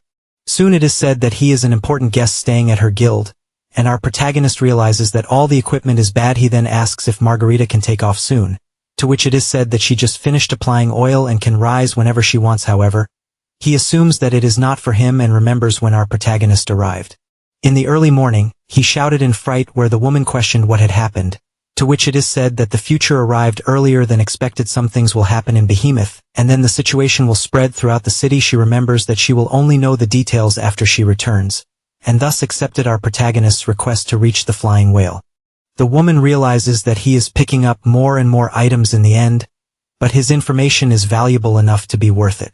Quickly, the dark elf assumes they can have tea while they wait for all that, until a loud noise suddenly occurs behind them. At that moment both are completely paralyzed as they observe that, and so our protagonist scratches his nose, admitting that he just touched a bit and ended up knocking everything over at that moment. The man ends up saying that he is making a huge mess and punches him in the face with all his strength. He is asked if he knows how much that costs, to which Jin Sung curses back, saying it's all trash, and irritates him even more. But he quickly says he doesn't have time for that and should just put everything on the Wizard Guild's tab. Thus, we can see the doors opening all at once, where a woman claims to be the knight of the principality named Lobato and comes aboard. However, she is confronted with the scene of our protagonist apologizing to the person who is sponsoring him. Some time then passes, the one who will pilot questions about the agreement since there are many passengers, and they will have to prepare as quickly as possible. The gentleman assumes it's a surprise to see him there, and our protagonist says he is not a wizard and is just a guest at that moment. Next, the bearded man emphasizes that Sharon seems to have high expectations of him for just being a guest to her. And as he observes her, he notices a latent hatred while she holds a long list of all the damage the blonde has caused. He starts to chuckle lightly while rubbing his injury until someone notices him. Thus, the cavalry leader realizes that GSD's pupil is there, and our protagonist quickly claims he came there with the Wizard Guild for an expedition. Bon is surprised until our protagonist asks for a borrowed member since he had no chance to hire bodyguards. This gentleman accepts. Leaving Lenny to stay by his side, the girl is completely embarrassed.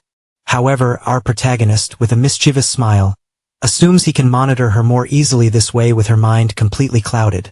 She questions what he is plotting until the dark elf shouts for everyone to board as it is of utmost urgency.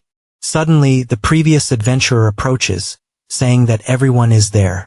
Quickly, the sails began to unfurl amidst the skies, and that boat that was in the water finally began to fly at once.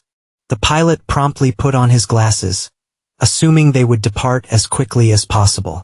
And so the boat obeyed his call, making a dash with extreme speed. Where it was said that their destination is Behemoth amidst the clouds, the ship made sharp turns to avoid any obstacles. Everyone except the adventurer was tossed from side to side, questioning what that could be. The blonde quickly realized that staying still in this situation made her practically a lifeless doll. Thus, he remembers that the fighter while climbing the floors was the same way, and in the end it must be due to their loading occurring at a different time. Soon it is said they will be passing through one of the last openings at that moment. And so the ship finally got to see up close the eyes of that simply colossal whale. Everyone was astonished by such a creature soaring through the skies. Lenny looked up, realizing in shock that she had never seen anything like it. Thus she notes that Behemoth is indeed a mystical creature to be so enormous.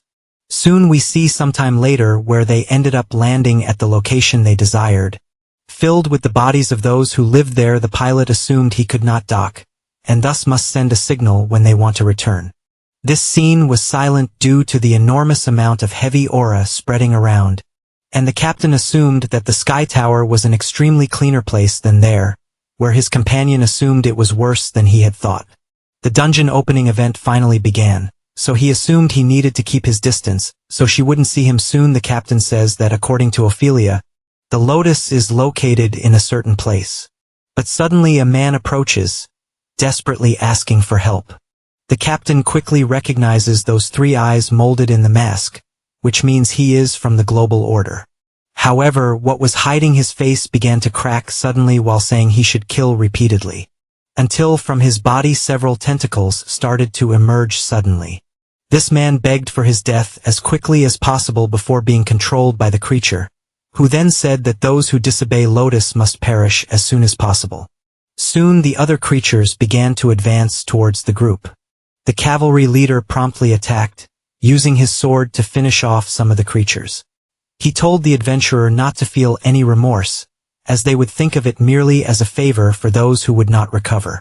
Our protagonist assumed they would stay back and observe since they needed to prepare.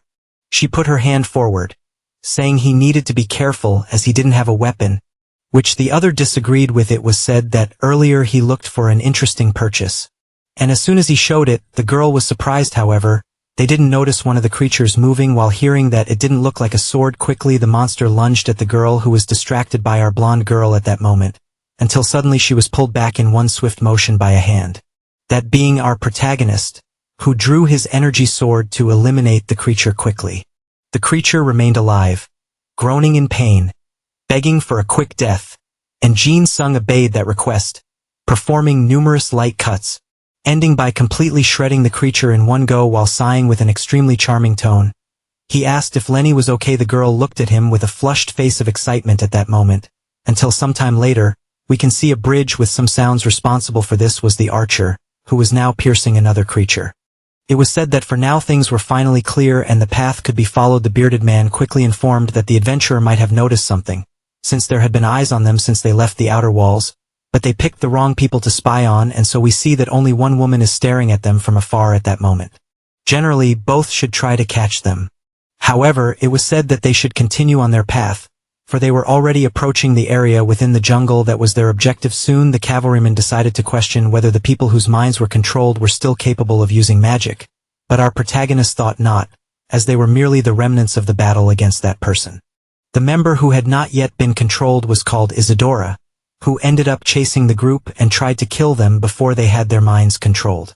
However, they caught her by surprise and fought right there in the center of Dendroid. It was said that not a single person died there, and after the fight, the enemy became an ally and guided everyone to the path where the calamity lay. If the fight is over, that means they are heading to the next dungeon, and our protagonist thinks they are moving too slowly because of Lenny. However, the adventurer is progressing faster than expected until she receives a flick on her head. The girl questions if he is listening since his head seems full of wind. In the end, he didn't hear her and asked her to keep focused from then on. If nothing happens and the story continues to progress normally, this girl in front will end up dying. And our protagonist can clearly remember this scene in the near future. It was said to continue while the boy knows he can't do anything since he shouldn't even stop. This is an end that is already determined and cannot be changed. Thus, Jin Sung ends up calling for the girl, who quickly questions what it would be. Then he decides to just joke, saying she will get hit sooner or later if she doesn't stop waiting for him. She gets annoyed by this joke, and our protagonist thinks he can't change what happens but will ensure to fill her with happy memories, so she can leave happily. Quickly, the girl assumes she wanted to ask if the young man had any kind of girlfriend. He becomes startled by that phrase, freezing in place, until he stops to think and questions what kind of situation this is since he just asked her a very different question. Quickly, he begins to think for a moment until several roots start to emerge from the ground. Suddenly soon his companion manages to jump back at that instant, until our boy's hand ends up being caught by one of the creature's branches at that exact moment. Lenny calls out to Jin Sung questioning if these roots really belong to a dendroid, and our protagonist reasons that some must have been left behind along the way. Thus he turns to his inventory asking to be faced since he will cut all its branches. However, he does not notice one of the creatures advancing through his rear guard at that moment, and so he thinks this could be his end since he did not pay attention to the smallest details. But his companion was able to cut the creature in one swift move using her blade. Thus she freed her companion while advancing towards the other trees. The knight wonders what that could be since everything is very strange in this jungle completely filled with beasts. It is said that this is a monster called a hunter that uses a ritual to avoid losing control. However, the girl tells him to stop talking. The atmosphere lightens as it is said that they were caught off guard, and the blonde admits he got a bit too confident. Quickly the creatures began to advance towards this duo, who quickly responded doing the same with our protagonist feeling confident. Thus both began to divide the creatures without any problems. Lenny was extremely proficient in using his heavy weapon, thus managing to eliminate them. A true massacre was occurring among those possessed by the demon. Our boy was laughing confidently at that moment, while Lenny also smiled, and in the end, he had already made his decision. Thus he could see that both were tired at that moment. The girl quickly fell to the ground, startling our protagonist, who questions if she is okay too, which she replies that she is very tired. In the end, she thinks she might have twisted her ankle and thus asks for a little help. Our protagonist looks down at her and reveals that he actually has a girlfriend. He then says that this girl must know her very well. She understands with a vacant look. However, our protagonist holds her hand, saying he was going on a date with her this weekend, and with a sincere smile, he admits that she could not forget the promise she made to. In the end, this might be a useless pity. However, he is not doing the wrong thing and thus admits he is not sure if he knows good restaurants. However, he did not care about any of that since he wants to do everything possible for his companion to be happy in death. While running, he questioned why he was hit, where it is said that he deserves much more than that. Our protagonist says he would do his best, which made the girl even happier at that moment, seeing his sincerity. Soon both ended up arriving at the place they were destined to. Their figures passed as quickly as possible, running towards something. This being an enemy quickly divided by the two warriors. The girl called out to the protagonist questioning if this was the right way, to which it was said yes, the first destination is the White Knight that comes right after the sanctuary where special weapon is located. However, Lenny ends up calling for ginseng once again, where they notice some traces of the archer's skill that passed through there. The girl promptly realizes there is something shiny in the midst of that, and our protagonist, upon holding it, realizes it is a rare item that was left by the player who ended up letting it slip. He quickly questions what these chains are, to which it is said they are being sealed with magic in the end. Rare items and above can be magically sealed. Our protagonist asserts that all he needs to do is remove the seal. However, he is not able to do that. Quickly, he notes that he will need Sharon's help later, until something catches his attention, this being several pieces of equipment that are found there. At that moment his expression turns startled, where his companion also questions why that is scattered. Reasoning a bit, Ginseng realizes she does not need that equipment. After all, this is not her main account. Soon he grabs everything while asserting that he will take good care of them no matter what happens. Thus, some time passes and they finally manage to reach the boss of the Forbidden Sanctuary, known as High Priest Alcer. This creature calls out to Isadora saying they were family, so why did he abandon them to ensure his own survival? The captain asserts that it is possible to resist mental washing with transformation. However, there is no way back. The woman quickly assumes that her companion always sought infallible methods, even if they involved forbidden knowledge for anyone else. As they approach, Lenny tries to call for the Grand Master, to which our protagonist tells him not to interfere as it could be important. And suddenly, the creature lying there ends up spitting blood while calling his companion a fool. Logo, the woman, ends up saying that they need to keep moving because they have little time. Ginseng realizes that nothing seems to be corrupted up to that point, and now one last event needs to happen for everything to go right. However, suddenly the girl trips over something and falls face first to the ground while calling for the leader. Our protagonist questions her state by chance, trying to seem funny to him. But when he looks a little down, he notices that there is book there at that moment, and thus he realizes that this is something extremely important after all, since it is the Book of Genesis. This is a sacred tome that prophesies the fate of the apostles, which is an essential element for the story of this world. But suddenly several attacks end up cutting him. At that moment our protagonist is startled to realize that Lenny is really annoyed by that. So he approaches and questions what is being done, where she appears confused. Ginseng assumes that this was something important until someone hears these phrases. Thus the captain starts to come back, saying that he heard a similar voice at that moment. With that, his hand moved closer to the wall while he leaned in, but he ends up finding nothing in that corridor. He walks a bit while assuming that maybe he is being too sensitive after all because of the danger. His companion questions where he is going, to which he says he is already coming back. And our protagonist assumes that they narrowly escaped being discovered. But the captain did not find the book at that moment. He questions what he can do since things will be corrupted if it continues this way, but Lenny has a red face while she looks at him with extreme admiration. For she can see the beauty and charm that comes from the boy. Suddenly our protagonist begins to approach the girl, who becomes extremely embarrassed. She questions why he is doing that while the boy simply tells her to be quiet at that moment. Their lips then come closer. The young woman is surprised and in doubt about what he plans to do there while they are hiding, but with a twist of expectation, our protagonist is actually rewriting the original content of the book since he has seen this countless times before. The girl asks if he is not going to continue with his act, to which he says he needs to concentrate.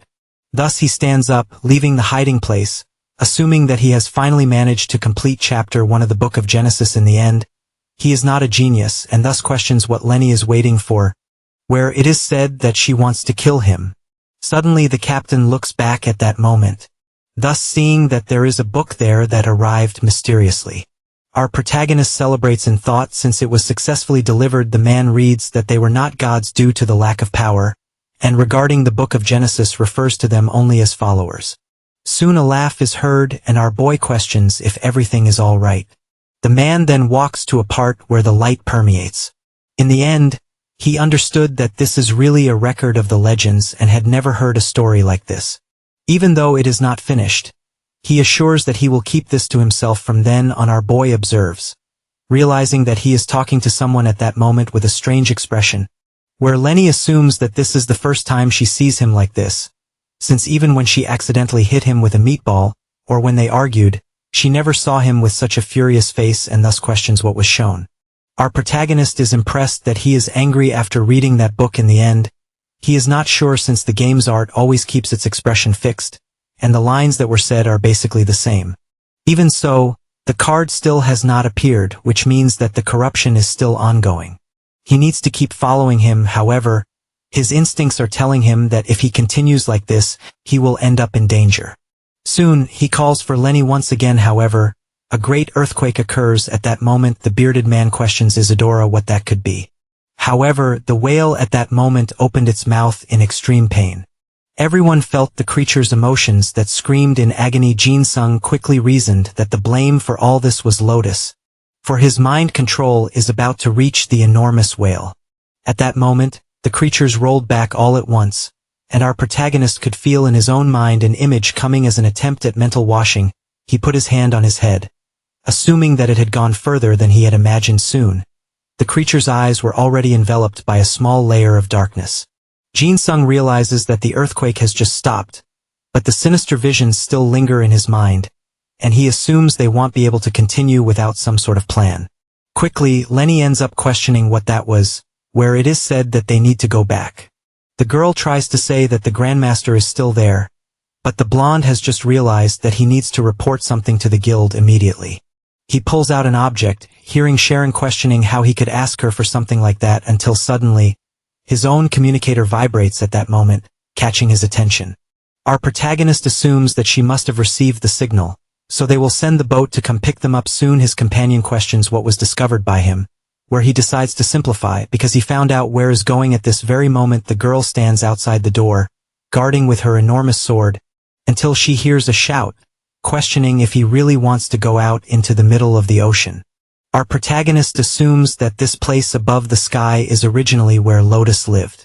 He doesn't even have half of his strength because of the temple.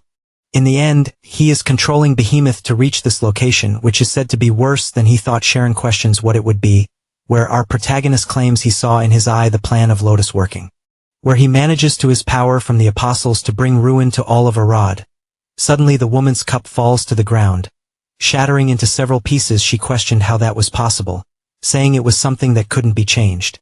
The mage quickly held his shoulders, saying there must be a way since there should be some weakness they can exploit in Lotus. Our protagonist assumes there is only one way left that he didn't want to use, extending his hand to the woman, where he asks for a single time for 100,000 gold to carry out a risky plan. Thus, he finally leaves the room, where Lenny approaches, questioning if he has finished his report and if they can go back to the whale. Soon, Jin-sung himself says they need to stop at a few places before returning, leaving the girl confused while holding 2 ice cream cones. In the end, this is the market of Hendenmeyer, and there are many interesting things there. The girl questions if she is being joked with since they can't waste time while thinking that the other players are not there and can't see her.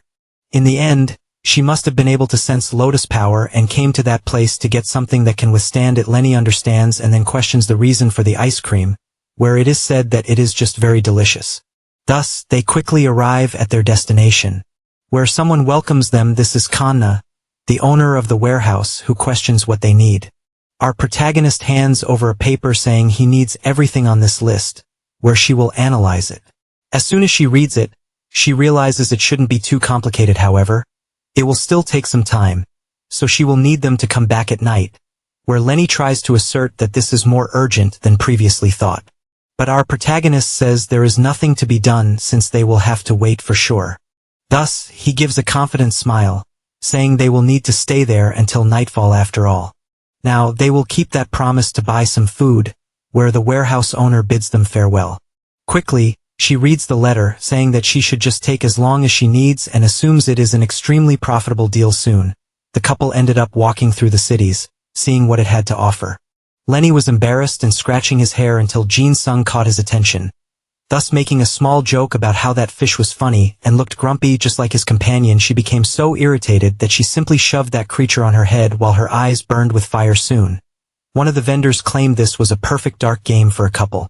And so, both began to play this simple game, thus bursting the balloons with extreme agility and precision, giving that girl a plush toy that our protagonist was happy to see she managed to get. She was wearing a smile of extreme happiness at that moment, and our protagonist, while taking the fish away, could only feel joy for giving her that happiness. Soon, the end of that day finally approaches. She claims that everything there tastes amazing, and her brother would surely love it in the end.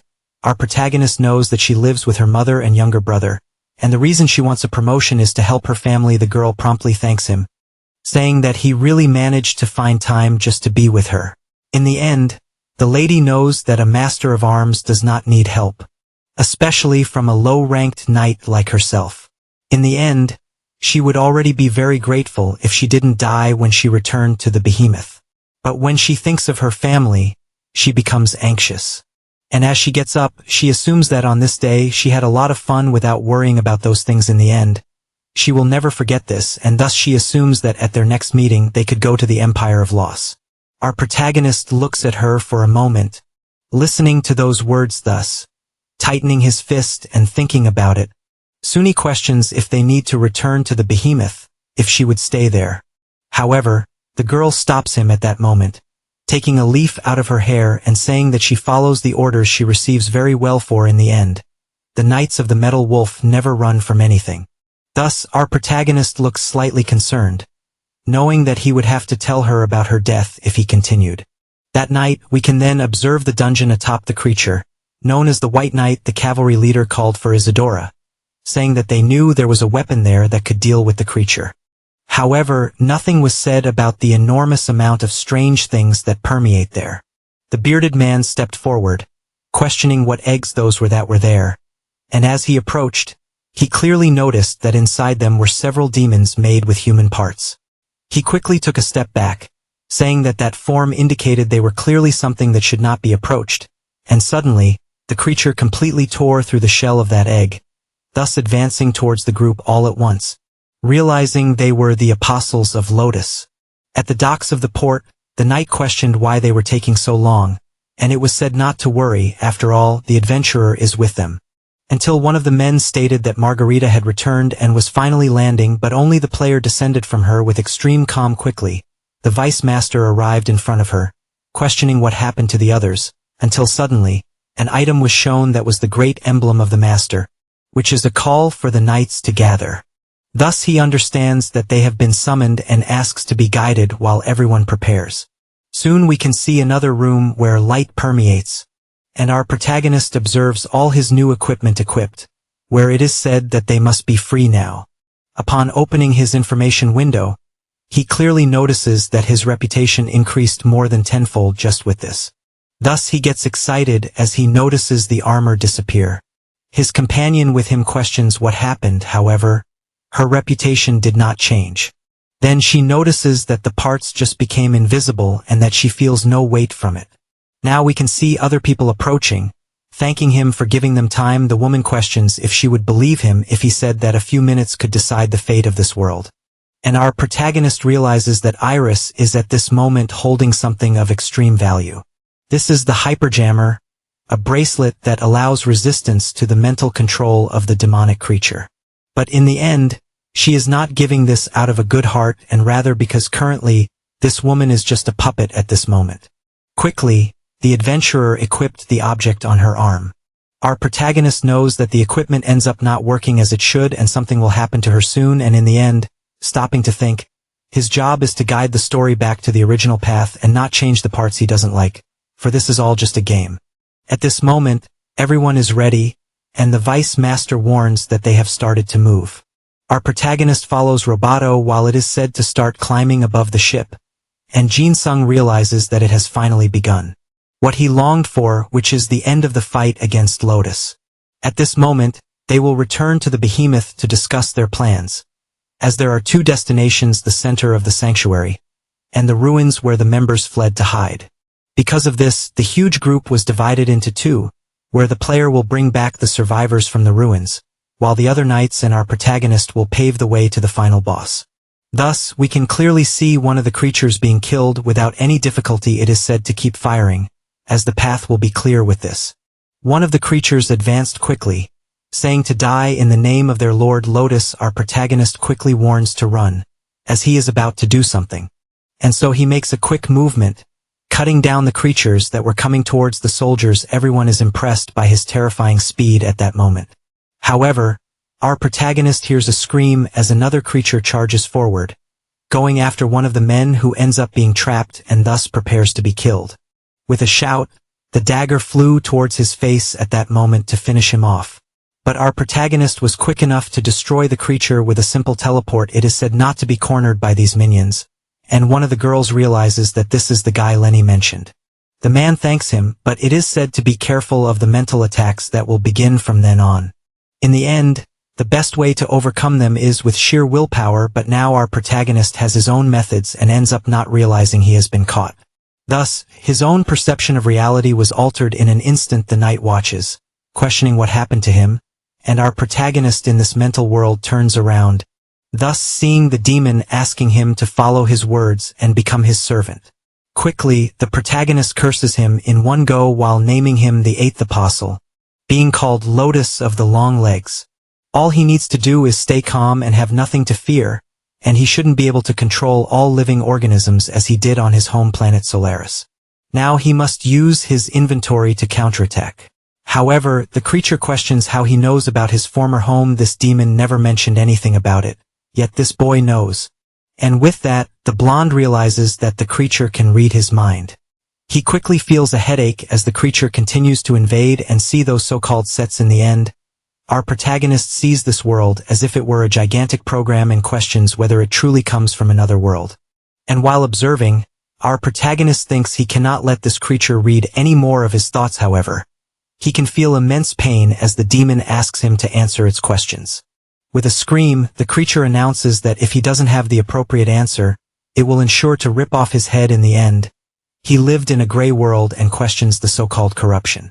And our protagonist finally takes action, thus saying he will show what the true mind of a person is, and such information ends up entering the creature's brain at once, causing a massive shock. It ends up screaming in agony, questioning what kind of strange thoughts these are.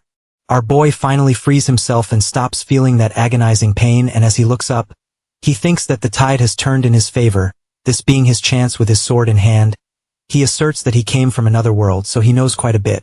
At that moment, he even knows how to get rid of this place. The creature tries to learn more, but our protagonist asserts that it should no longer attempt to read his mind, or it will end its own life right there. Quickly, the octopus questions if he dares to bet in front of the great apostle.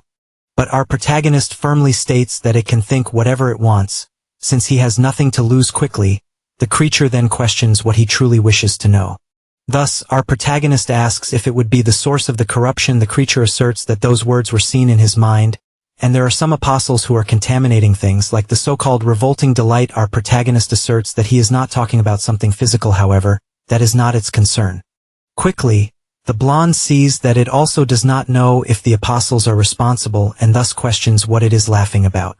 Where it is said that it should already know the answer in the end, for not even Namir, the great goddess, can deal with this, which could mean that if the problem truly comes from the apostles, then it means that a certain person is also involved, being the only one capable of doing this, called Hildur. Quickly, the blonde sighed, questioning why the most annoying one is the source of the corruption, but in the end, it's not as if he wasn't already sure.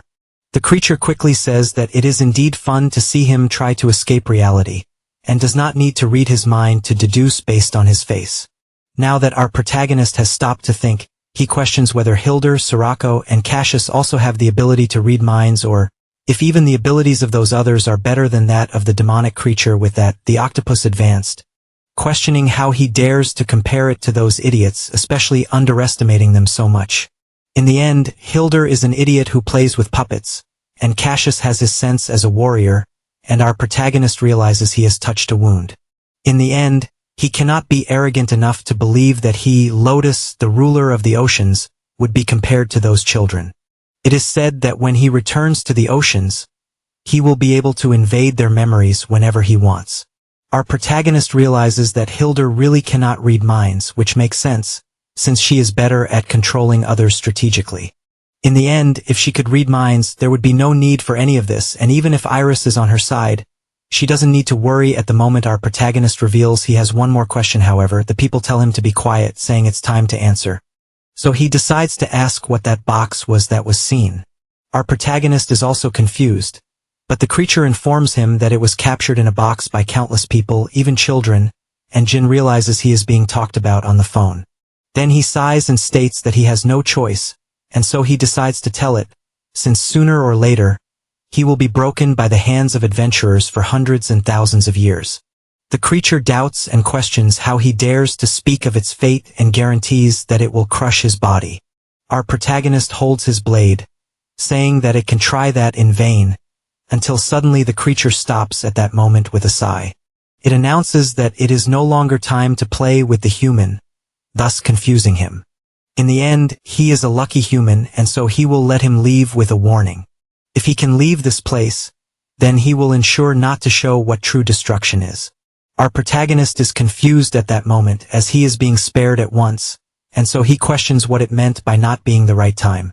With that, we can observe the adventurer's bracelet, which finally darkens at that moment and loses its effect. Soon he wakes up completely terrified. Thus he questions whether he has returned and how much time has passed. Quickly, a knight approaches calling for Fiona and saying that there is urgent news.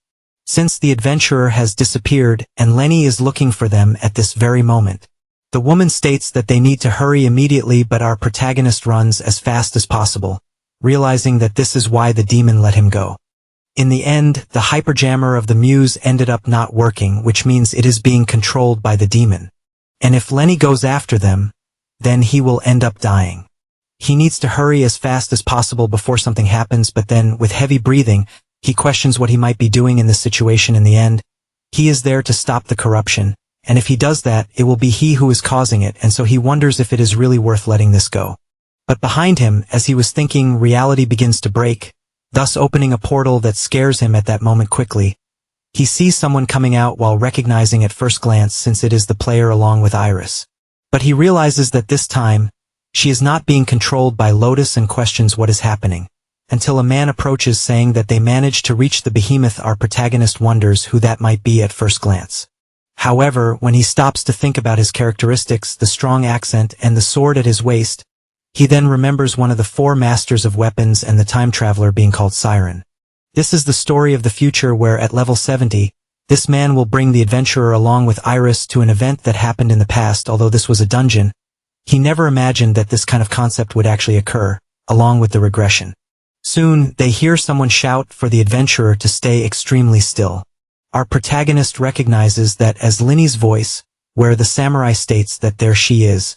He becomes confused, and it is said that things will get complicated with the Lord of Time, so they must not touch anything from the past. This being the only exception to Linny, who is inside. Our protagonist is impressed, questioning what they mean since they should not change the past, but rather watch what would happen. The blonde quickly thinks that this might end up being true corruption, then starting to walk. He states he is not sure why, but they are planning to do something. He questions how he should resolve this, since the Lords of Time will get involved if he tries anything against these men. Thus we can see the wall receiving blows all at once. Linny dodges these energy attacks with such agility alongside difficulty. She tells the adventurer to focus more and not let herself be controlled. The samurai approaches, saying that in the end, she is fine now. All they need to do is start moving without noticing a shadow appearing out of nowhere. This being our protagonist who attacks them. However, the man is able to retaliate. He then questions what it is that is interrupting him, and thus realizes it is an apostle being controlled. Our protagonist claims he was not caught, and in the end he does not know what is happening, but cannot let them do as they please. Now he needs to keep his identity hidden. However, the items become invisible. He tries to shout that this is a disguise, but the man advances once more, soon hitting him multiple times and forcing him to defend himself. In the end, he will be discovered, and if this continues, the Lords of Time will end up interrupting him. However, suddenly the fight continues without any intervention. Thus he questions why nothing is happening there. Soon he tells the player not to move using a quick movement. The samurai questions if he truly dares to avert his gaze. Our protagonist is then able to dodge his strike with a precise teleport. The boy promptly extends his hand forward, calling upon the shadows that obey his command. Soon, using an area attack called Dark Delirium, everyone can feel this extremely powerful blow and questions who this man could be. Our protagonist shouts as he uses his attack with maximum force, until he receives a blow to his head from Iris, who used the guitar. His head then starts to spout ketchup while confusion is visible. The woman holds him and then warns the adventurer and Siren to continue, for now is their chance to do what was being asked. Since they must save Lenny as quickly as possible, this surprises our protagonist for hearing something so unexpected. Our protagonist remains confused and does not quite understand this, however.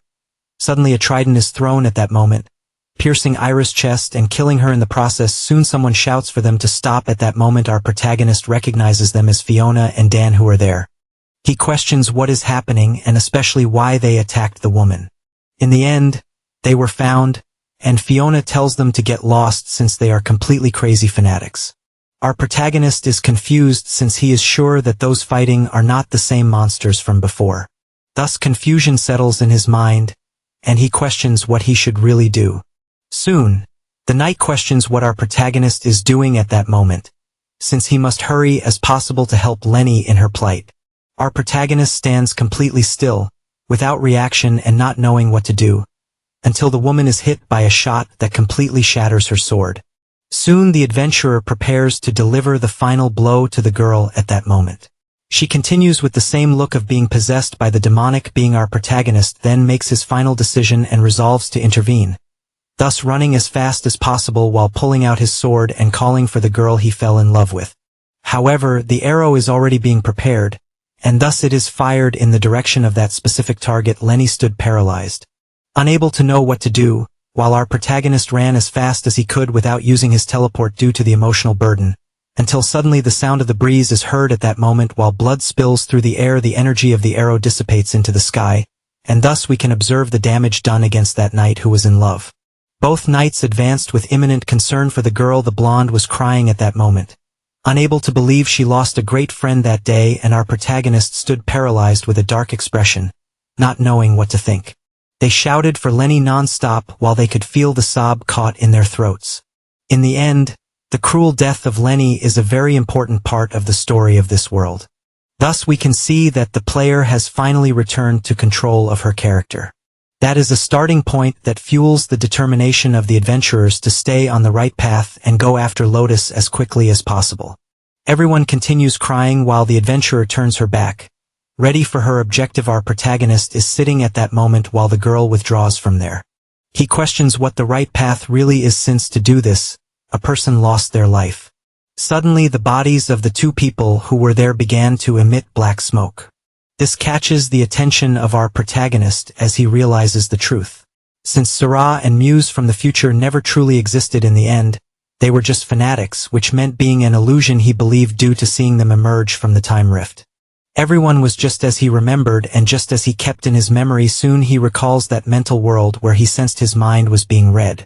And so he paused to reason that he couldn't let this continue. That's how he ruined everything, since the demon kept messing with his head, and especially using his memories. The reason the fanatics resembled the group from Muse of the future and the reason they asked to save the girl was because that demonic being had been toying with him from the start. Soon a sound is heard amidst the wall that reverberates.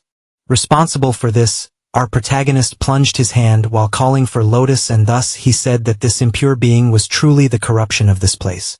With this in mind, he commanded it to wait, as he would ensure to chop that cursed octopus into pieces. Soon we can see the center of the ruins of the dungeon located at the second column. The mollusk continued attacking while the cavalry leader defended himself, and he admitted that he was difficult to cut while being called a useless human. Since so far only two were trying to stop him at that moment, however, they were nothing to do so. The leader questions if he isn't being a bit optimistic since he is fighting against two masters at that moment, but as he advances, the creature immediately tells him to be quiet. Until suddenly the adventurer approaches with a shot using her life skill. The cavalry leader gets excited about that, telling them to continue since she is very late. The creature is confused at first glance as it doesn't understand how she is there. In the end, its trap ended up failing and it questions if it will really die to this girl. But then, it bursts into huge laughter while telling her to come at it with everything. It doesn't have to accept this fate or anything like that. Soon the archer fired several arrows in succession, thus hitting the core where that creature resided. She quickly said she would kill the adventurer no matter what happened, thus trapping her with its tentacle and ready to crush her. However, suddenly it turned into smoke all at once. That scared the people who questioned how that was possible. However, the blazing debut is an extremely effective skill that allows her to go to the creature's rear. The cavalry leader gets excited since that was indeed a teleport, which is extremely impressive. The beast quickly curses her once again, as it advanced, wishing for her death.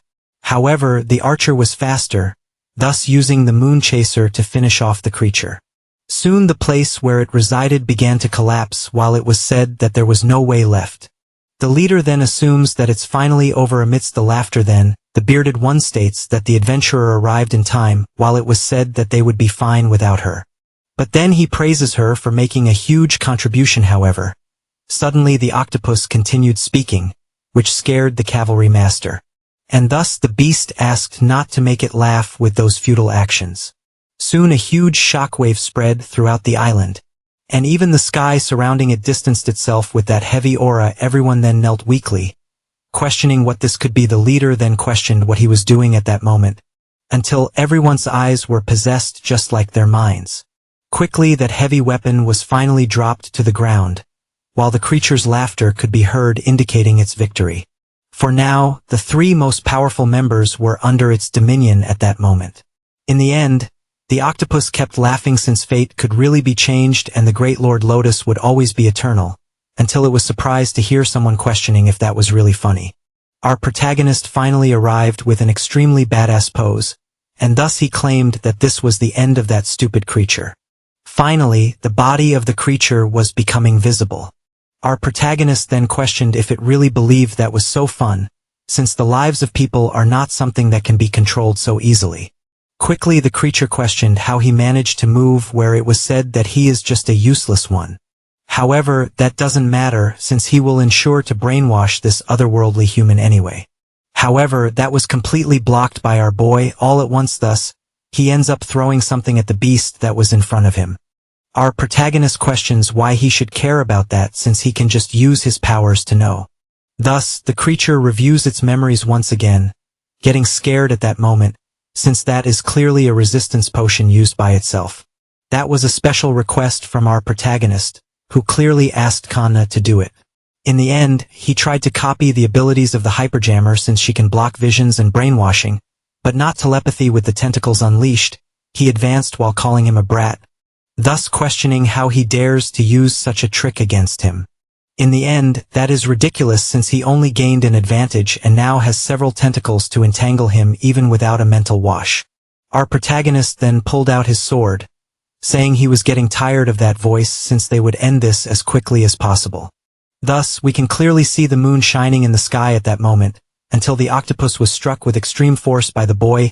He then questioned what was happening to his tentacles at that moment, and the creature screamed for him to be quiet while attacking, but our protagonist teleported quickly using his abilities, soon appearing behind the creature ready to eliminate it. However, he ended up being struck by surprise by one of the tentacles coming in his direction.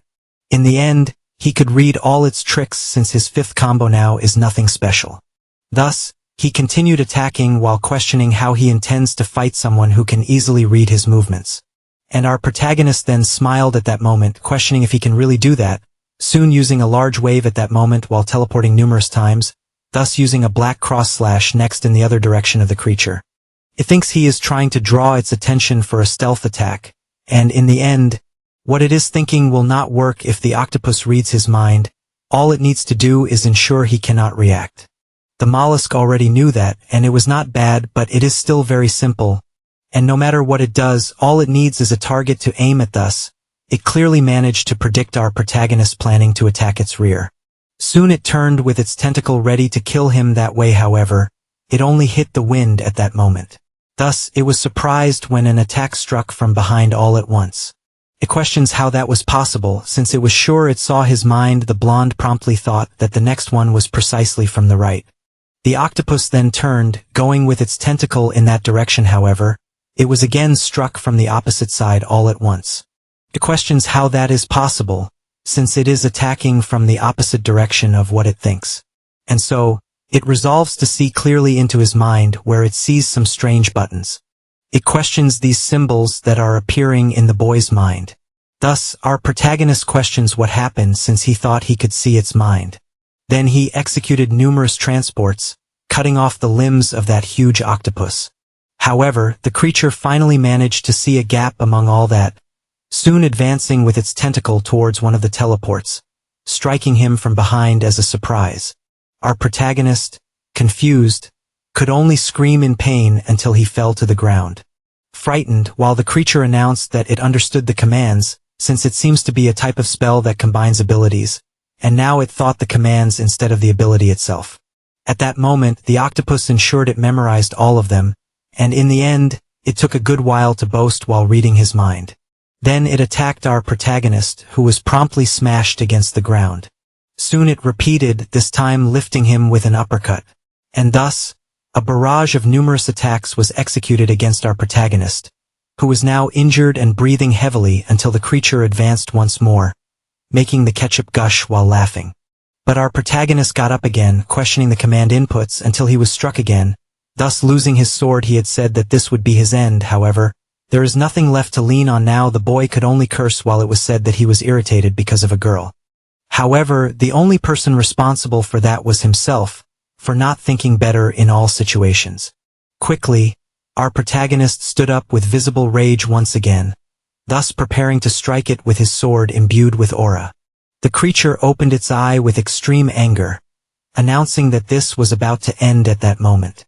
Soon it pierced our protagonist's chest all at once using its tentacle. The same one laughed while repeatedly calling him a fool. However, our protagonist remained alive and was regenerating, thus managing to completely sever that distorted limb. It fell to the ground once more, but didn't seem tired at all. The creature wondered how that was possible since it felt its attack land, yet our protagonist, engulfed in rage, announced that he would kill it no matter what happened. And so the demonic creature questioned what dirty trick it was using this time, but the boy didn't respond and simply passed through those limbs in one go. In the end, it made no sense since he was completely ignoring its attacks and still surviving. He was unable to understand what was happening since he needed to find out no matter what. Thus, the octopus began to review the memories, questioning what the plan could be, since there must be a secret hidden somewhere for that. Until suddenly he found what he was looking for, and as he observed, he questioned what it was since he was sure it should be the secret. Soon he looked at the statistics. After all, one of the abilities at level 10 granted him invisibility. However, the creature, even with that, was unable to understand what was occurring, since our protagonist simply advanced like a demon, cutting through all the tentacles. He said it was nonsense since that shouldn't be possible for an amateur. Superior armor along with invisibility was just nonsense to him. However, our boy finally appeared, clearly demonstrating his rage. The creature tried to plead for mercy at that moment. However, our protagonist confessed to Lenny that he wasn't sure what to do or how to do the right thing, and thus he asked for forgiveness for becoming enraged, and especially for doing something he might regret. However, he would ensure that its death was not in vain, not even that the corruption would continue spreading since it would be completely erased by his presence at that moment. In the end, he was able to gather all his energy deep within that special weapon of his, thus forming a gigantic black blade that would be used. Then he charged forward in one go as fury took over. The creature could observe that strike approaching, not understanding the size and power it possessed. And thus it was completely split in half by the darkness itself. This was the definitive black cut, something that completely surpassed that island, devastating all the vegetation in its path in addition to forming a gigantic crater with it. The leaves flew through the skies due to the energy possessed. And a huge cut in the earth was made and shown to us by our enraged protagonist. Thus, he dispelled that blade while saying goodbye to the person who truly had won his heart in this world. After all that fighting, the rain finally began to fall, soon weighing down the atmosphere even more. After an unexpected death, the creature was shown to be breathing extremely heavily, and thus we see the damage our protagonist ended up causing it. In the end, the system settings in Destiny are truly strange things to think about when it's just a mere puppet. And so, Jin Sung approached with a heavy step amid laughter. He questioned if everything was alright with that since he should meet his end at the hands of the adventurer, which means he is committing corruption. Then he decided to say that it was no different from anything else that happens since he is just a puppet continuing to chase Chance, but the blonde was already tired of hearing that, and thus prepared his final blow while listening, thus completely eliminating the creature that died at that moment, soon freeing the minds of the other group members who faced him. With their hands on their heads, they questioned what had suddenly happened since they saw strange things while being controlled. However, upon facing the adventurer, it became clear that she was responsible for this. Both were incredulous since she probably attacked him after breaking free from his control. And the final trace of the battle was solely made by him. In the end, our protagonist was recovering at that moment while the girl received all the congratulations for her deeds. Then he sighed since this was the right path to follow. Soon we can see a forward post where it was said that the ship Margarita was approaching to take the injured first. The knight assumed that the atmosphere was indeed horrible. However, her captain stated that it was nothing serious in the end. It turned out to be a great stroke of luck that the adventurer ended up coming with them at that moment. However, suddenly the blonde girl finally approached, thus calling the attention of the two masters, who stared at her from afar. Seeing thus the body of another person we already know whose it is, the vice promptly ran since it was indeed a person important to him, and the adventurer remained quiet since it was she who ended up causing this outcome. But our protagonist stood behind a tree with his fist clenched, still in pain. Thus the rain fell once again from the sky. Lenny was temporarily placed beside the camp along with the other bodies. However, after her death, she received the promotion to knight that she had longed for. In the end, even though they had suffered losses, the captain suggested they celebrate their victory to avoid a heavy atmosphere. The woman tries to say she doesn't want to be impassive, yet questions whether he doesn't feel guilty for the deaths. But it is said that sympathy for the death of a knight is one thing after the battle, and in the end, this only means dishonor for someone who fought with all their honor. Our protagonist had heard that line of dialogue several times while playing, but this time he could feel it was being said directly to him. Soon the man admits that the atmosphere is terrible even after defeating an apostle. Thus, he decides to take a look at Lotus' body to ensure he isn't faking his death or something like that. And our protagonist knows he is lying because the true purpose is to absorb the power of the body to create a weapon of devastation. In the end, this is the correct course that must be protected since he cannot intervene in the story in any way, even if this ends up bringing something bad to the world he is living in. In the end, the story of the Behemoth chapter finally came to a close, and we can then observe a person putting on the apostle's mask, this being Sharon, who assumes it is strange for someone to see with something like that. Our protagonist glances sideways while thinking a bit, since no one would think that this would be treated as real equipment. Thinking about it, there have never been certain items like this that can only be obtained once. He learned several things since he could obtain items just like in the game, and others by taking them from bodies. This is extremely useful information, and thus Sharon asks if he brought anything else.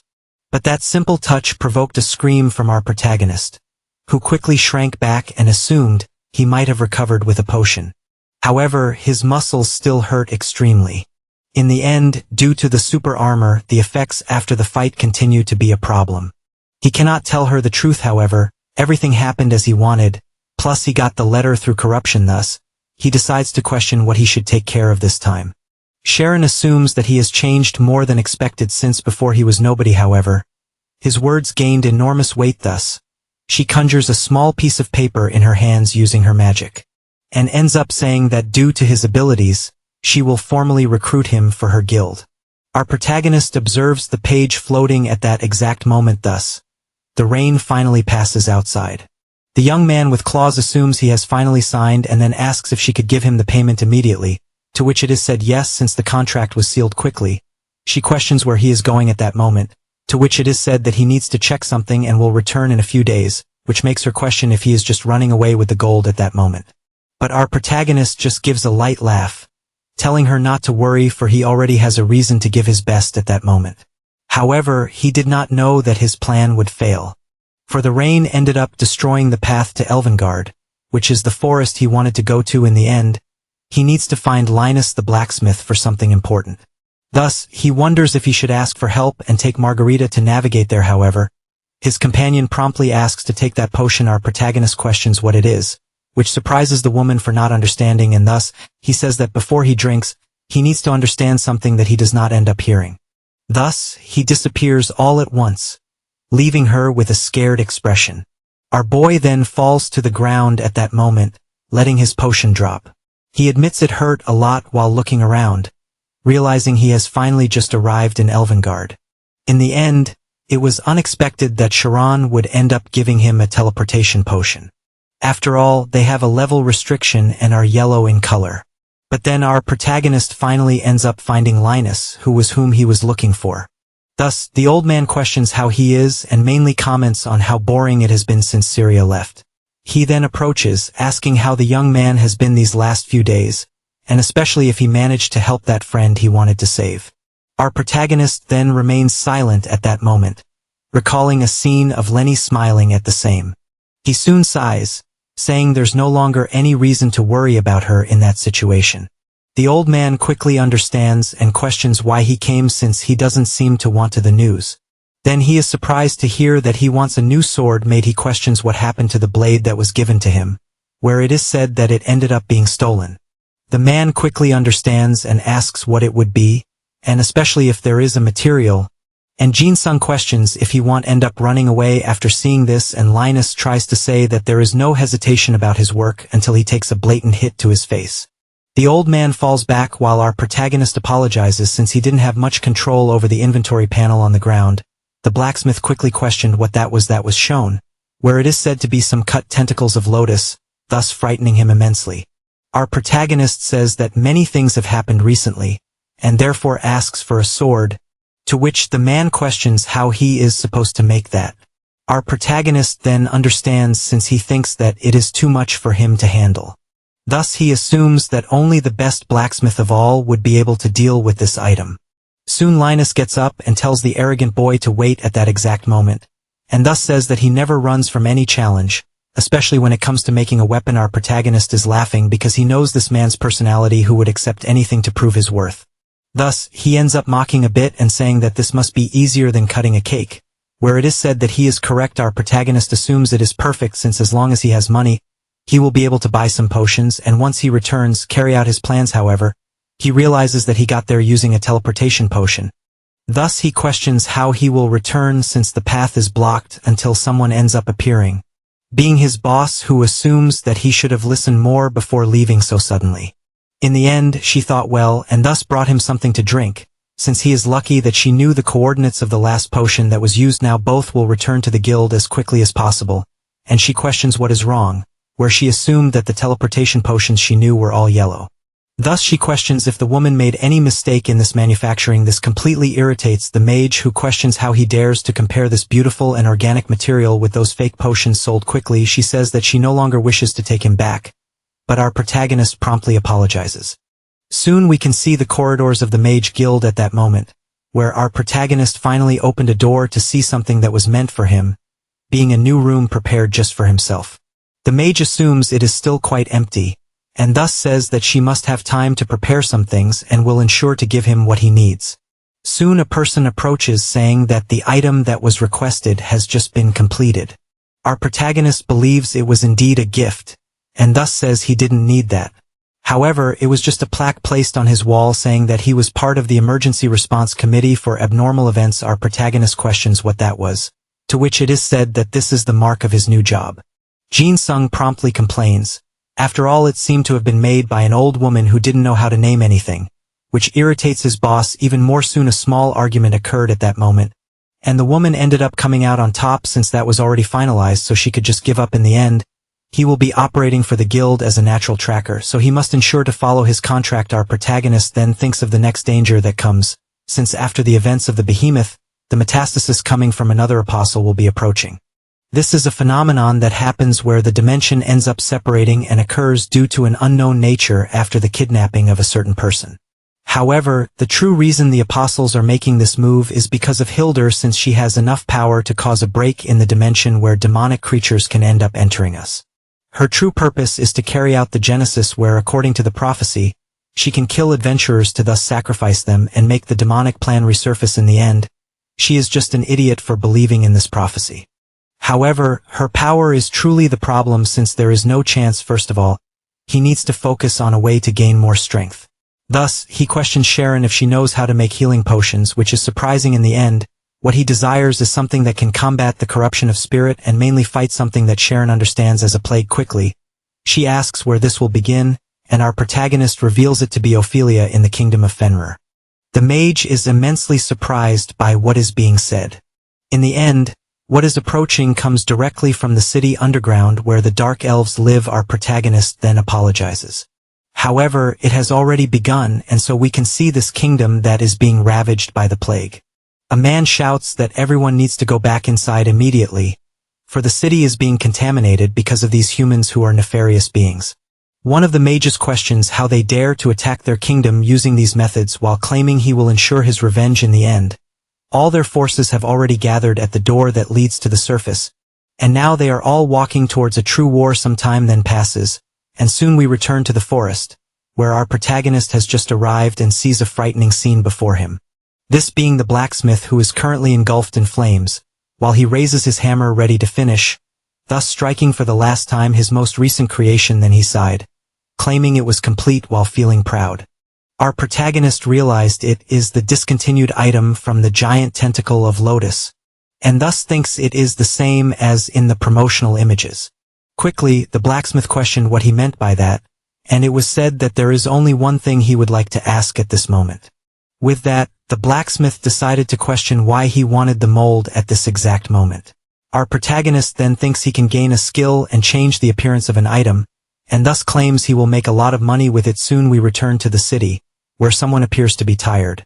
This adventurer we already know assumed that the daily missions and raids have been very boring, until suddenly looking up, there was a message that caught his attention since the ID is something he knows at this exact moment. Our protagonist continues shouting and repeating his message since at level 35. There is the weapon of the giant tentacle of Lotus, which besides being rare, is an incredible item. And suddenly this man ended up whispering privately to our protagonist, who ends up shouting. He laughs at that moment and questions what is being sold, while our protagonist assumed he would never get used to it. This blacksmith watched him with doubt, and our protagonist wondered how to use it the same way. As soon as he understood, he started sending messages, and the person ended up saying they would buy this weapon for 8 million gold. Our protagonist then got excited and assumed where his location was while realizing the call had ended. And from behind him, someone caught his attention at once, this being a giant dog that appeared with a teleport, while saying he was there to check what he had in his hands. Our protagonist quickly understood he had just changed his main character to buy this item. Quickly, Jin-sung questioned what this pink aura was that permeated his weapon, where it was said he had enhanced it more than 13 times. The boy was then surprised. After all, most people stop at 12 due to the excessive cost it incurs. Then he ended up saying that it might be worth it since this is his main character, which is contradicted afterward. It is then said that he only did this because he was curious about certain classes in the end, and thus questioned why his weapon was over 13. Where in a heavy tone, the dog ends up responding that it is because pink is a very cool and beautiful color. Jin-sung then is surprised and hesitates for a moment. In the end, he is absolutely insane and crazy, and thus decides to follow this path to complete the trade. Soon it is completed, and our protagonist finally receives all the gold. The dog, on the other hand, keeps the weapon and thinks it's amazing since it also has the same aura. He believes it is incredibly cute and thus claims he has something else. Soon handing a gift to our boy, who ends up getting startled. After all, this is a true creature egg, which is explained to be a kind of pet found in dungeons. Besides being very rare, they can take on more diverse forms. Thus, he becomes completely excited because that was exactly what he wanted while claiming he loved these crazy people. The dog promptly said he had a perfect one to deliver to him, and thus a small lotus octopus just appeared in his hands. Our protagonist at that moment was paralyzed as some memories came to his mind, and so completely irritated, he threw the creature against a nearby tree. In the end, he didn't think it through, and the poor little creature was crying at that moment.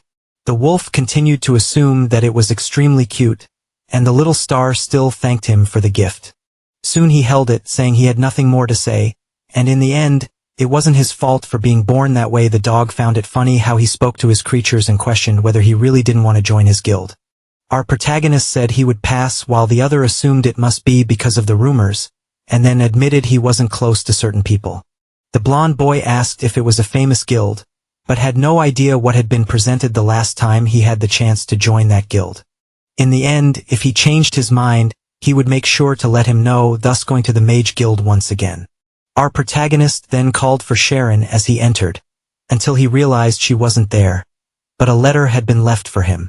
In the end, the lady didn't want to believe it. However, what she ended up telling him was true, for she received several messages saying that her hometown was suffering from an epidemic where the dead were coming back to life. The most annoying part of all this was that the Dark Elves believed it was an attack from humans. Because of this, the place where the two regions met became a battlefield that would explode very soon. Before this situation spread, The adventurers were ordered by the queen to investigate, and during this they found evidence of a possible cure for it. Because of this, she ended up taking one of the best alchemists and decided to leave this letter for him as a way to alert him about it. Finishing reading, our boy began to run as fast as possible since that meant someone had already started this mission historically. Thus, he opened the door, finding Saria in front of him while assuming he should get there as quickly as possible. He soon remembered that he had joined the Mage Guild after the Castle of Skies.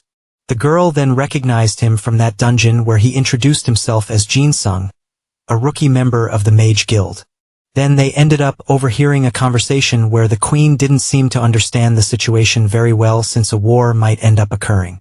In the end, she chose to send adventurers instead of official members, which is extremely ridiculous since they are just mercenaries. Saria then stepped forward, assuring that she was sure the adventurer would handle it since he saved Elvengard previously. The mage said he heard stories of them eliminating some goblins. However, he didn't believe they would be useful in this type of situation. Our protagonist got irritated at that moment.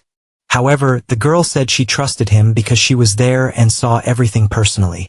Thus, she assumed that by giving her blessings to the adventurers and to all of them, she said everything would turn out fine.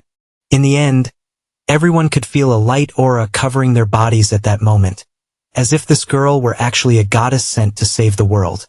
Jin-sung quickly ran out while saying he shouldn't waste time there. Soon some time passed, and we could see the footprints in the heavy earth. Our protagonist continued walking with extreme calm, while his little creature stayed on top of his head, as if it had ensured that its nest remained there. And thus, he arrived at the Principality of Belmire, where he was on the edge of his territory. The alchemist was surprised since the situation seemed really bad. However, he was very happy because they managed to find a cure very quickly and even had the ingredients they needed.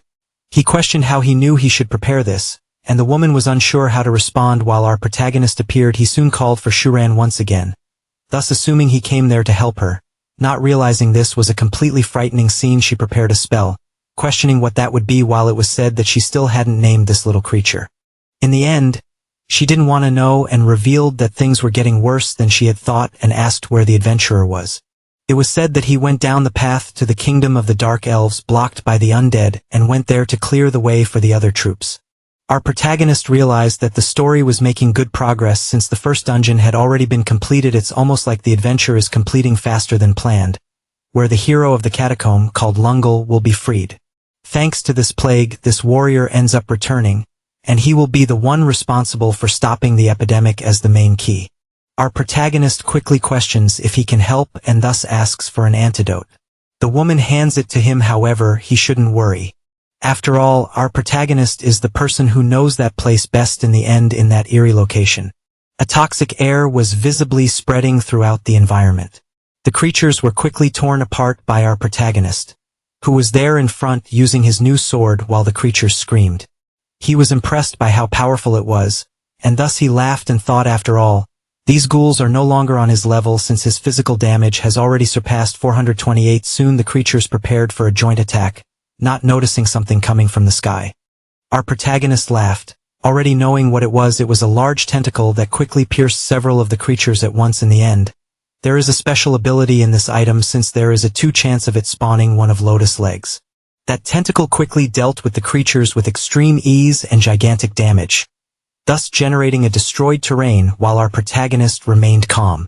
In the end, there are 2 reasons that explain these monsters: the aura of the apostle and the death dragon that is found there. The Dark Elves are truly unfortunate to have this, and this weapon of theirs is incredibly useful, questioning why their companion seems so proud of it. In the end, he is already close to the pillars where the boss room is indicated to be. Thus he began to run, realizing that it was finally Lungal's tomb. Soon he approached calmly, not noticing that there was nothing there, for inside that coffin was empty, and without anyone. He realized that the player is faster than he had thought, and the Time Lords did not stop, which means that the corruption has not occurred yet. And if the knight is not truly corrupted, then the worst possibility will end up being that the Death Dragon was born with that, being the most powerful monster of Ophelia called Sparatzi. In the end, this was supposed to be a great tomb of a hero. However, there is no treasure there. He assumes there are only a few gold coins and some rotten food, and tells his little creature not to store these items in its inventory. On the other hand, the little creature ends up screaming at that moment when our protagonist questioned if it wanted to be eaten. Soon we can see the entrance to the Elven Kingdom where someone finally arrives. The first hero says that they are completely surrounded, and in the end, it seems that the soldiers were waiting for them at that moment. Quickly, someone approaches, saying that they are very confident in their vision. And thus, the elder says he heard that the intruders were really trying to enter the city through that path full of undead. In the end, they made a true path to there and assume that this passage will be used by their troops during their attack route. He thanks for the hard work of those people to get there. However, the blonde says it is not the time to start a war since they should at least listen to the adventurer and thus question who it would be in the end. He is the Dragon Slayer and the one who completed the 7 missions given by the goddess Venus. His name is Lungel, the true descendant of the elves. The elder promptly tries to say that this is impossible. After all, he is an ancient knight from many eras ago until someone tells him to stop. This newcomer assumed that this appearance was not uncommon. And she assumed that without a doubt that was her true lord who came there. The elder even tries to say that this was just an illusion. But the woman knew it was impossible to control an ancestor who was dead. And suddenly, someone ends up running at that moment, assuming it was an extreme emergency. Soon, they questioned what was happening. Where the man took a bit of air, then a gigantic scream was heard, causing the walls of the place to tremble. A heavy aura of malignant green approached, soon taking over a boss room where it was said that the true death dragon had destroyed its own seal to free itself once and for all. Meanwhile, our protagonist continued to run desperately down the stairs. That was a secret passage he knew, and thus he said that this sound meant that Sparazzi had just been revived. The adventurer and Lungel will continue until they reach the Dark Elves to kill the dragon, which means they need to get there as quickly as possible. However, on their way, they encounter various creatures that catch their attention. He assumes that this is a nuisance and then draws his sword, saying he has no time for any of that. Meanwhile, we can see the dragon's tomb where the creature roared fiercely, thus assuming they were all fools since the seal wouldn't be able to hold him for long. Soon he began to attack while the adventurer was able to dodge it with ease. Then using an attack called Shadow of the Serpent to make several cuts, the creature made of bones promptly used its green breath, shouting at her while belittling her. However, it did not notice something coming from above like a flash of light, thus cutting it in one go and literally taking its head to the sky. Everyone was excited, believing they had defeated this vile creature. However, suddenly it lunged at the adventurer, who took the hit and was thrown far away, crashing face first into the wall. The dragon acknowledged that it was impressive. However, these attacks couldn't even scratch its immortal body. Everyone screamed in terror, saying it wouldn't stop regenerating and they had no chance to counterattack with that. The dragon charged at the woman, telling her to die like the fool she is, then unleashing a massive explosion due to its immense strength. However, it was blocked by the hero, who thanked for all the fun, and especially for being able to see his descendants and help them, but this is the last thing he will be able to do for all of them. In the room outside, our protagonist continued running with heavy breaths. He assumed that the boss pillars were close, which means they had reached the tomb. However, suddenly a huge light emerged from that door. This was the final attack of that honored elven warrior, who charged at the dragon. Everyone shouted his name while pleading for him not to end up dying. But his existence was torn apart just to make an attack on the creature's core. And as he vanished, he begged her not to miss this chance to strike the dragon. Cursed that damned elf, questioning what he had done to its body. And the adventurer took advantage of that to attack it at that moment, then using her strike capable of reverberating the skies. The dragon felt immense pain while the adventurer simply fell to the ground. Her body was already completely cut, and thus she called for her once more, soon saying they were all fools for believing it was the end. However, its body finally fell to the ground while the woman farmed aura at that moment. It was questioned whether they really managed to win, and the elder assumed it was not regenerating in the end. Everyone there was able to defeat this dragon, and the adventurer along with Lord Lungel is truly incredible. But our protagonist watched from afar, wondering if it really had ended this way. Soon, we can see the royal capital of the Kingdom of Fin is located in Underfoot where the Dark Elves live.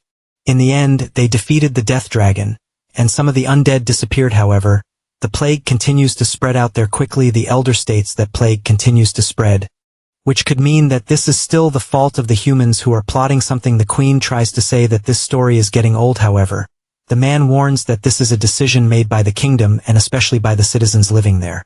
With the plague and the dragon seal having been undone, the humans were able to meet with Lord Lungel and stop all of this. Moreover, they still have an antidote developed before arriving there, so it can't be just any coincidence. The queen pauses to think for a moment while it is said that there is an easier way to gain their trust. She assumes it would be very complicated since they might end up leaving their side at that moment.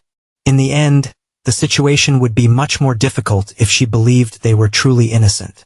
That's why they ended up sending that adventurer to the darkest parts of the city in search of better understanding what is affecting everyone. For he must understand well what exists at the bottom of this city. This is the sixth apostle called Delacier, also known as the plague. This is the reason for all this disease, although it is not important at the moment. Since the region of Ophelia has practically been completed while the corruption has not appeared, yet the story continues to follow its natural path. He questions whether he should change the area issue for the story, yet something is still wrong. For now, he needs to run as fast as possible until he reaches the underground city of Noirfera. The first thing we can see as soon as we arrive is the body of one of the dwarves who lived there. In the end, the altar is completely broken, and it seems he has reached the right place. This dungeon is called the Tyrant King's Palace, where all the dwarves live, and the creatures protect this place with everything they have, which is around and on the way to their city. The story is that the Dark Elves want to take control of this city. However, the dwarves do not wish to give up the surrounding area. In the end, they are intelligent but difficult to talk to, so they assume anyone is an intruder and attack immediately. And in the game, they are considered dungeon monsters for this reason, and now the adventurer must have taken care of most of them. The reason they refuse to leave is quite obvious. Thus, the little creature accompanying our protagonist ends up bumping into him, and it makes him activate his quick movement ability to run as fast as possible. He quickly calls for the creature, nicknaming it Taco to run faster. It gets confused, however, its nickname comes precisely from takoyaki. Soon the boy stops suddenly, startled, for he has just seen a gigantic golden statue, with a real reason for them not to leave, since this place hides all the treasure they possess. In the end, he completely forgets about the settings and questions what this is. He soon realizes he can touch it with his own hands, just as he can also incorporate it into his inventory all at once. And at that moment, the gold was accepted and stored in the blonde's memory. Our protagonist then laughs, calling for Taco and saying they will be rich from then on. He soon tells it to grab as much as possible since he has no idea how much it is worth. He is making snow angels and the coins out of sheer happiness. Thus, he admits he is thinking of not even going back home now that he has all this. In the end, he could really live there without problems, but some memories come to his mind, and so he assumes it is a wrong idea. While thinking he has gone too far, suddenly, a scream is heard, forcing him to hide, this being the adventurer who uses a cutting impact at that moment. The dwarf who was killed weighed on his conscience, knowing that his gold would go to her hands. A person then approaches, saying it is a big surprise, since it seems these creatures have really kept a good amount for survival. That is incredible. However, they must keep moving. Our protagonist recognizes her as Amin, a guide chosen by the elven elder. Thus, Jin Song quickly states that they came by a different path, using his jump while assuming they will follow. However, suddenly a certain sound can be heard coming from underground, and our protagonist upon landing also notices a tremor, which confuses him and he questions what it could be. Until suddenly, a large hole appeared out of nowhere. His face was scared as he fell toward the abyss quickly. His companion followed him at that moment, trying to save his life. However, both ended up falling into the darkness. Our vision then shifts to another place full of darkness, where a strange creature walks through the streets of the city. Its steps are deliberate as it emits a heavy breath. He questioned at that moment who it was. Mainly, he did not understand why he was there, so he tried to reason, but soon an image of Hildur came to his mind suddenly, making him widen his eyes at once as the corrosive acid dripped from his body. He just remembered that this was part of the entire plan of that apostle, and thus he assumed he would ensure the corruption of this planet entirely just because of this woman. At that moment, we can observe the surroundings of the city, where that black aura spread until it was stopped by something. The adventurer stared as the creature presented itself as the illusion of disease. It is merely a vision of the future destruction that will come. For the lands contaminated with its saliva will be completely permeated by the smell of death. It is said to wait, for he being Delisai, the Black Plague will ensure to bring them the end. Thus, both end up finishing the report on what happened at the location. The elder promptly realizes that this creature is the real cause of the most recent events. And thus, the queen assumes that everything is occurring just as it was said. By this cartomancer who just arrived there to help, its only purpose is to resolve the misunderstanding they have with humans. And now that they have seen the apostles, they must understand the magnitude of this creature's true power. Delisai is something that destroys everything that comes near, and for the good of Arad, they must eliminate this creature. After that, the Elven Kingdom agreed to join forces with the alliance formed by the humans. The adventurer left as quickly as possible to reach the location of Northmire. Thus, we can see the green city of Grozny being attacked by something. The creatures advanced with the plague disease within them. Everyone shouted to stop them, for they cannot let them enter their home in the end. There is a large number, and they cannot continue like this alone.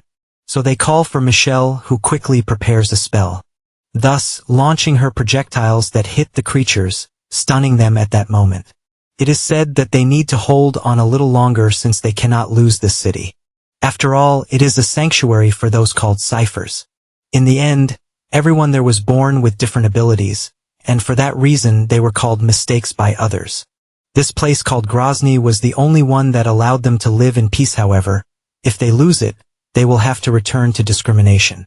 This person questions what is happening since the dead bodies return, becoming more animalistic and devoid of will or awareness. However, they are doing everything in their power to stop this infection as quickly as possible, but they do not know how long this will take.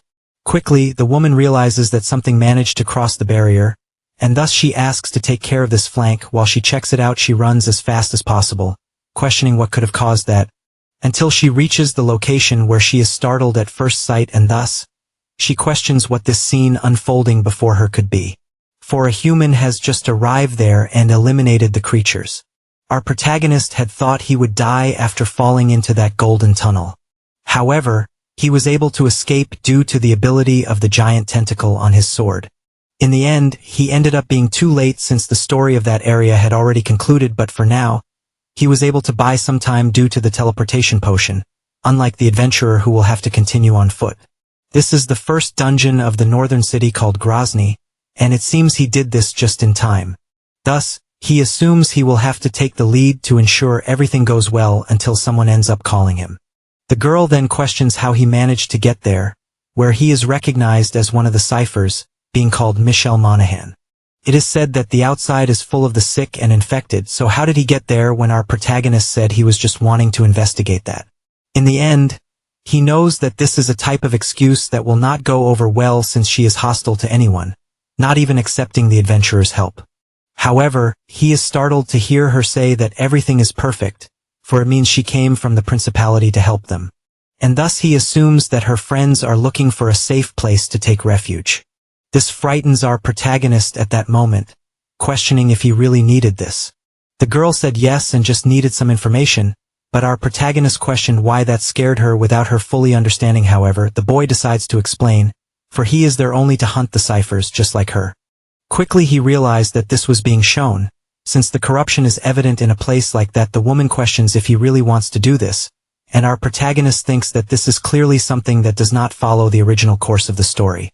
He quickly tells this disgusting mutant to stop talking, for he already knows clearly that this is being caused by her, and in the end, he thinks he needs to keep her alert at that moment. The girl quickly gets irritated, saying that they are indeed repugnant, even being called normal. Soon her summons appear as she assumes she will ensure to take him down. However, our protagonist gets excited until he realizes that she is going a bit too far. Until suddenly, several sounds of fighting catch his attention. After all, someone else is coming, where our protagonist recognizes the blade skills.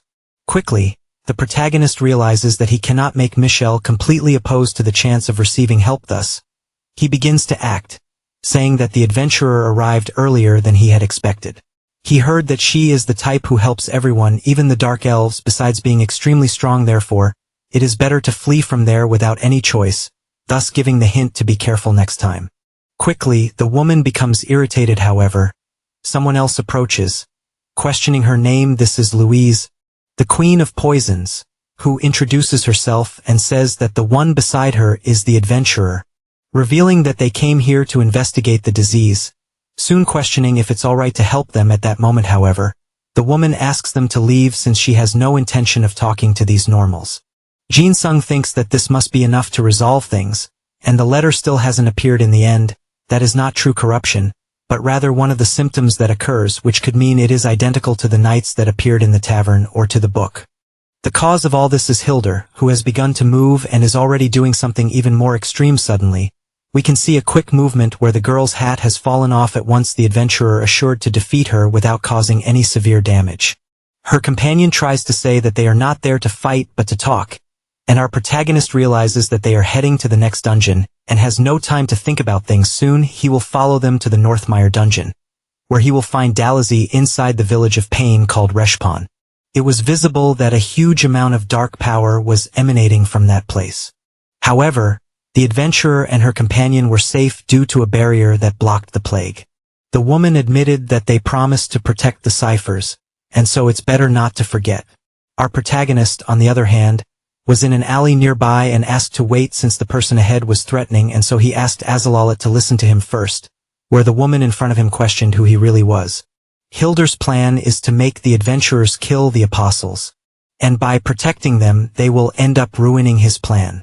That's why a secret organization was created called the Hunters of Greed, and this woman in front of him is precisely their leader, who questions why he is following her and mainly his objective. As she had thought, she was keeping an eye on the adventurer at that moment. In the end, potions and antidotes are enough, but the effect will eventually wear off, and that's why a barrier is needed that cannot be provided by Michelle. Now he needs the help of this NPC and thus introduces himself as Jin-sung, the one who has a suggestion, soon revealing her interests in wanting to stop Hilda and protect the apostle. However, she questioned if it was the right thing to do. This is a real concern she has, where she questioned what was said. Our protagonist said that the Hunters are an organization that wants to prevent the end of the world, but protecting the apostles is not a goal, but rather a means to that end. At this moment, she doesn't need to trust him 100 since he is just someone who wants to stop that wicked woman's plans. After all, the means may be different. However, the result ends up being the same. This is a phrase that this woman has heard in the past from someone who was very important. Thus, she fell silent while staring at our protagonist. Soon lowering her weapon, she said that she knows much more than she had thought. She understands and will not ask more since it is a favor she is doing. Our protagonist quickly said that in the city called Rashpon, Deligio was there, and he needs to go help the adventurer. And the woman understands. She quickly grants a shield to our protagonist in exchange for this help, while assuming that it should be enough not to suffer from the plague. Thus, she assumes that if he is really such a person, then he will be able to go to that place and return safely. Quickly, our protagonist's information window opens. He sees that something strange happened. After all, there was no combat and his level increased, which could mean experience from events. Suddenly, something catches his attention all at once. Thus, he realizes that the adventurer is there and asks Taco to pay attention since they cannot lose this time. Soon, we arrive at the designated location where someone sighs at that moment. This being the sixth apostle, who called them Hilda's puppets, where all were preparing to fight this creature that did not respect the concept of death. Quickly, the blonde realizes that the corruption has not yet appeared, but soon something will call for it. After all, Hilda will end up opening a rift in space-time itself. This is a subspace where a massive storm occurs, and for an immortal creature, it will be sucked into this space, trying to regenerate infinitely until it is sealed, where it will only be released when the world comes to its end. However, something will still happen, since Delizzi will use his last strength to reopen this rift in space and disappear along with the adventurer. Thus, the boy observes from afar at that moment, where the creature assumed that this was an unfortunate attack with no effect whatsoever. Soon, he struck the woman, who ended up being thrown against a fragment of the wall. At that moment, they shouted for her as they realized her aura was leaving her body. However, our protagonist was also someone who noticed as he began to spit ketchup all at once. he realized that the barrier had disappeared while his companion became extremely worried in the end. Azalea was knocked down and did not expect this to happen. However, she needed to hold on a little longer until the creature was dealt with. She pleaded for them to come before she consumed the entire world, since the plague will never disappear no matter what happens. That attack of thorns flew towards our protagonist, who was hit in the chest. His gaze widened as the creature screamed for him soon. His eyes began to close with agonizing pain being visible, until his own consciousness plunged into a point of no return. He remembered his time when he was just any streamer, and thus he could clearly see a wall in front of him, where all his memories were contained, and he understood that he was dying. Until someone called for his attention, thus breaking that space and telling him not to accept his fate. That was a figure known to him who even cut his death at that moment. For in the end, only he should understand one thing, that only he could decide his own destiny in this new world. Thus our protagonist filled himself with hope. Soon waking up again while the creature cried beside him, he questioned how he was there since his wounds had been healed, and his companion continued to cry happily for being alive. With that, the smoke was completely cleared and it was now easier to breathe. He was questioned if the creature was really sealed and if everything was over in the end. They did not understand how that dimensional rift opened, but the creature ended up leaving and they managed to win. However, our protagonist realized that something wrong had just occurred at that moment. After all, the adventurer was still there and should have disappeared along with the final boss. However, he finally understood as he stood up, for that is truly the corruption he must deal with. His companion tried to shout for him, questioning what he was doing. However, our protagonist said he needed to open that again, even not knowing how to do it. However, he thought and could feel that he could really do this. In the end, he would expose himself a little more to the plague and would be running out of potions, so he asked his companion to pay attention. For if he did not take care of that, he would receive another penalty, and that is why he needed to stay quiet and concentrate. In the end, he could feel a small fissure opening between two dimensions. Thus, his eyes would be enveloped by the darkness he controlled. Soon, the woman questioned if they should return as quickly as possible. However, Michel ended up saying to pay attention to something that was opening. Our protagonist was using all his strength at that moment, while the poison was coming out of that hole in reality, soon affecting him all at once. However, he knew he could not stop with that. He shouted with all his strength to remain undefeated. Quickly, the creature's hand emerged and advanced at that moment, thus going towards the adventurer who was paralyzed in that situation. With that, the beast ended up holding her ready to pull him at that moment. And thus it was done all at once, where they questioned how that was possible. In the end, if it weren't for himself, Hilder's plan would have probably worked, and still, they tried to call for the adventurer. Our protagonist finally fell to his knees, admitting that he did this, even not knowing if he would succeed. Soon he said that his companion also did very well. After all, he gave him the potions at the right moment. However, when he looked to the side, he did not notice another path emerging behind him at that moment. The Queen of Poison stated that there was no way the adventurer had truly disappeared. However, the mage ended up noticing the small creature completely desperate. After all, her master had just vanished. At that moment, we see our protagonist's vision, where he ended up looking back, thus being pulled towards that cut in spacetime itself. But in the end, he could not hold on firmly to his support. He tried to call for his little creature while she fell behind. Soon he ended up reaching the place that was full of remnants. And thus a true storm of power was gathering in that space. Our protagonist could feel immense pain at that moment while bleeding. In the end, he could feel as if his own body was being torn apart, piece by piece, until suddenly, a light appeared before him at that moment. The same was surprised to see that in person, since he realized it was the adventurer who was standing still at that moment. While something began to emerge around him suddenly, he noticed it was a barrier that was appearing out of nowhere to protect her. What was actually something unique amidst that dimension, resembling a bright moon emerging. Thus our protagonist remained alert at that moment, soon starting to run as fast as possible, and using his quick movements while thinking he needed to get in before it closed. Quickly he drew his sword while jumping towards the hole, thus preparing a strike at that moment to prevent any attempt to stop him from there, soon breaking that space in one go as if it were made of glass. He sighed, finally feeling safe at that moment.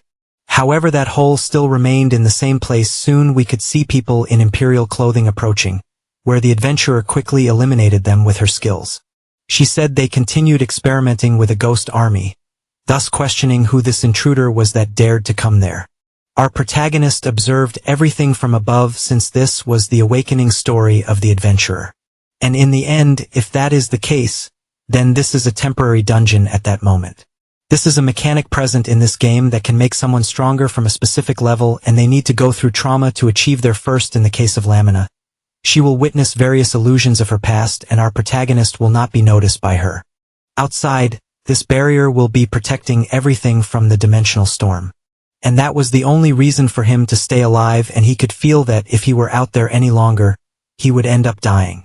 But suddenly something caught his attention to a strange and nearby noise. And as he turned, he noticed an extremely familiar shadow being Delisi, who was ready to try to enter. She was exploring, looking for the slightest gap. However, our protagonist realized that being immortal in that situation was not a good thing. Thus he thought he should just ignore it and keep following the adventurer who was more important. In the end, she would manage to use her awakened power to open a rift in space, and if she couldn't get out with him, she would most likely be trapped forever. All he needed to do was follow her completely quietly until he noticed something dripping on the ground that scared him, especially not realizing that the creature had found what it needed. The gap that was quickly left served to pass with its completely wet body. Quickly the boy realized that was the small crack that had opened when he entered there. And now it was a cause of corruption in that world. Thus the creature finally fell to the ground right in front of him, then starting to rematerialize while staring at him. The blonde promptly realized he was clearly screwed in that situation. The creature, on the other hand, was staring at him, briefly recognizing him, and then aggressively assumed it would find a way to get back home. Being this the demonic realm which our protagonist could not allow. Soon the creature noticed another presence nearby. Its gaze lingered on his figure, until it realized it was Hilder's puppet and thus assumed it would find a way to kill her. But our protagonist quickly used a wave of shadows, assuming he could not allow that. The creature questioned who the hell he was while attacking him repeatedly, and in that watery form, he could quickly perceive a spike coming towards his eye, soon closing it clearly in a trap that could kill him in one go. But he was quick enough to manage a teleport at the last minute. In the end, this is the worst kind of situation because he has to fight against such a creature and questions why the poison isn't working. However, he decides to just accept it, assuming this is his chance, thus using the Great Wave. The creature then assumed it could clearly remember everything, especially that woman, then screaming that it was all her fault while advancing towards the protagonist. A heated battle was occurring in the background while the adventurer continued her mission. Jin Sung kept teleporting and dodging the creature's strikes incessantly. He assumed these attacks were unpredictable, and besides that, it was still capable of regenerating. Thus he again used his ability to dodge another blow. The creature questioned if he would really keep running this way, until suddenly it noticed a purple light coming from below where our boy used the Shadow Ball with a Pokemon move, thus shouting that he would now use his 200 in a dark crushing blow that hit the creature directly. He continued with heavy breathing at that moment, while assuming he would be unable to kill him. He only needed to keep diminishing his regeneration. Thus, he assumed that with this time, it would already be enough, without realizing something coming from behind him. Several spikes then advanced as he startled, unable to dodge. Soon the ketchup ended up gushing, and now he found himself on the ground, injured. The creature watched him and assumed he truly had iron instincts, and so it began to attack him and pierce him with its spikes once again, saying it would be easier if he just ended up dying this time. But suddenly the ceiling ended up breaking at that moment, which meant the dungeon was collapsing, and our protagonist finally realized that the worst kind of situation had just happened. He quickly cursed, realizing that the adventurer had finally completed her awakening. The creature quickly noticed that this was the way out of this turmoil. Our protagonist, on the other hand, told it to be quiet because he wouldn't let it leave. However, the demonic dog assumed that it should at least experience what it was like to have its body torn apart by the storm while it would enjoy destroying his world. The latter, on the other hand, questioned if that was some kind of joke or something like that, thus assuming that because of him something unforgivable had occurred, for a great genocide was committed due to the mere presence of this infernal dog, where the creature sighed and assumed it was really interesting. For all of them tried to kill just for existing. However, it questioned who our protagonist was to determine who was good and who was evil in the end, but he kept shouting that he was just a puppet in Hilda's hands, thus assuming he would never be able to return to the demon realm. The creature then began to run, assuming it knew quite a bit for a piece of trash, and so it advanced toward the portal, leaving our protagonist behind. While he could clearly feel that barrier opening at that moment, soon we could clearly see that the storm began to break the outer part of the barrier. As the creature advanced as fast as possible toward the exit, our protagonist begged, but suddenly that fissure ended up closing all at once. The creature questioned what that was while a light came from above. Our protagonist was responsible after all. It was easier than opening and assumed he couldn't escape. Quickly, the demonic dog realized that the boy was responsible and thus questioned how he managed to do that.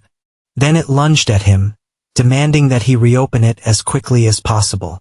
The boy, on the other hand, swung his sword, defending himself from the incoming blows.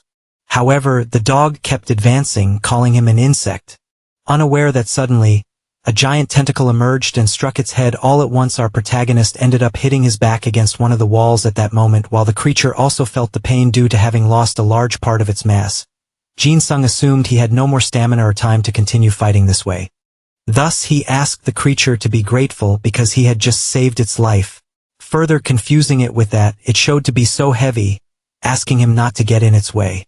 And so our protagonist stared at it at that moment, realizing that he truly understood that if it wanted, the dog could continue spreading its plagues all over Arad. However, it didn't step a foot outside of Reshpan in the end. Thus he questioned if it understood the reason for that, to which the creature, completely irritated, ordered him to shut his mouth immediately. But the blonde assumed that his companion was truly pathetic since it kept thinking about life and death in such a regressed way. And in the end, he assumed that all this conscious beast desired was just to return to its home where it had the proper peace and fun. In the end, that irritated the demonic dog even more, telling him to be quiet at that moment. While our protagonist called out its name in thought, thus assuming that he was perhaps the only human capable of understanding this rejected creature. Soon he assumed he understood what it was like to feel that way, for if it were up to either of them at that moment, both could go home one way or another. The creature grew even angrier, questioning if he really could understand, thus telling him to stop that since he would never be able to know how she felt. In the end, Jin-sung was just an insect who understood nothing, and explained that he himself fell into a world where everything was trying to kill him, and every day these creatures tried to tear him in half, which was simply an immense nuisance. With that, our protagonist then kicked the giant dog's chin, which quickly stumbled back, while the boy assumed he knew all that because he was heading directly for a normal day until waking up in this place and being forced to fight and deal with major problems. All he wanted was to go back home where he could look at the sky calmly and recognize the stars of the world he loved so much, and that brought him happiness. The creature then stared at that moment, thinking a bit about this, realizing that there is indeed something in common with a mere human in front of him. Our protagonist then asked to be heard. Since the Terran spacetime was not completely closed yet, even though it was small, he could still feel it and open it. Thus the creature asked for it to be done. However, he assumed there was no point in leaving at that moment since Hilda would find out immediately. The creature tried to speak, but the blonde replied that he could not fight against her and win in his current form in the end. This woman is one of the great mages of this world who can manipulate apostles in an incredible way. And then questions how it would be a variable that even this woman could not foresee. Now there may be actors who still do not wish to leave the stage at this moment. Thus it was said that the woman thought the dog was dead, so she should hide there and prepare for the climax that is about to come, since it would ensure giving the same a chance to achieve his long-desired revenge against the creature. This is not an order or an attempt to manipulate him, but rather an equal exchange for both sides. Thus he asked Delacier to fight by his side against that nefarious creature. Quickly he questioned if he was leaving and asked him to wait there. In the end, he wanted to be honest since he had already had a great opportunity to leave and escape on his own. However, he did not, and thus the dimension began to reverberate. Now they do not have much time, and thus our moment was thoughtful and growling for a while. Thus assuming that he could not even laugh at a situation like that, our protagonist then understood the wrong things and questioned if he really wanted to be trapped there forever because of his ego. He then shouted once more, calling her as the barrier was broken. Suddenly Jin-sung could quickly feel some damage passing through his body until the shadow took over his surroundings at that moment all at once. He should not have the wrong idea since he does not intend to entertain him. However, he is interested in this plan. If he manages to split the woman in half, then he can wait some eras and asked for proof from the protagonist. He became confused. Then it was said that he should show a form that proved he could keep his promise. Thus our boy quickly took a piece of the creature that continued speaking. He then assumed that if she was so nervous about this, then she could see for herself. The dog quickly could make some pieces of his body turn into clones, so if he breaks his promise, he guarantees to let her kill him. That made the dog laugh because he finally understood it was a mutually beneficial agreement. Soon the storm began to approach and attack with a target on our protagonist. However, he was protected. Thus the creature decided to question what his plan would be in the end, where it was said that he needed to find a way to get out of there through that small fissure that exists in space. Thus we can clearly see that it remains open. However, it will close very soon. Our protagonist quickly explained the plan, leaving the creature questioning if it really made sense. But in the end, all that needs to be said is just a small propulsion from there. Quickly the demonic dog called for the human and then decided to question what his true name was. The boy then smiled, seeing that he finally made a friend from there. Thus he advanced towards the exit as fast as he could, soon teleporting numerous times to continue gaining more momentum, thus getting closer to that crack as quickly as possible. While holding his sword ready to break through, soon after, he did so, crossing into the real world once again, and leaving a huge crater in his wake, where he now found himself finally far from that nefarious world. With heavy breathing, he assumed he finally managed to get out of there the right way. However, his little companions suddenly rushed towards him, giving him a tight hug. Our protagonist quickly asked him not to repeat that since he would die from his injuries. Already inside the dimensional fissure, the creature laughed, saying it would wait for ginseng no matter how long it took. We can observe another place where it is said they need to prioritize support for the hospital since the refugees from North Mire must have access to their needs. In the end, they need to find a way to have a good rest, and thus the man finally understood. Sharon has been very busy and hasn't had any kind of rest since Ophelia, so she thinks this is quite a problem and then questions where our protagonist has been, until a voice calls her attention from behind, this being our star, who asks if she has any potions left with her. However, she ends up falling to the ground due to the gravity of her injuries at that moment. Soon we can see the Mage Guild from afar, where our protagonist is lying, moving slightly in bed, until he finally opens his eyes, waking up, where he questions where he is until he realizes it's the guild leader's room. The woman asks if he has finally woken up. After that, our protagonist calls for Sharon, who asks how he is since she took care of all his injuries.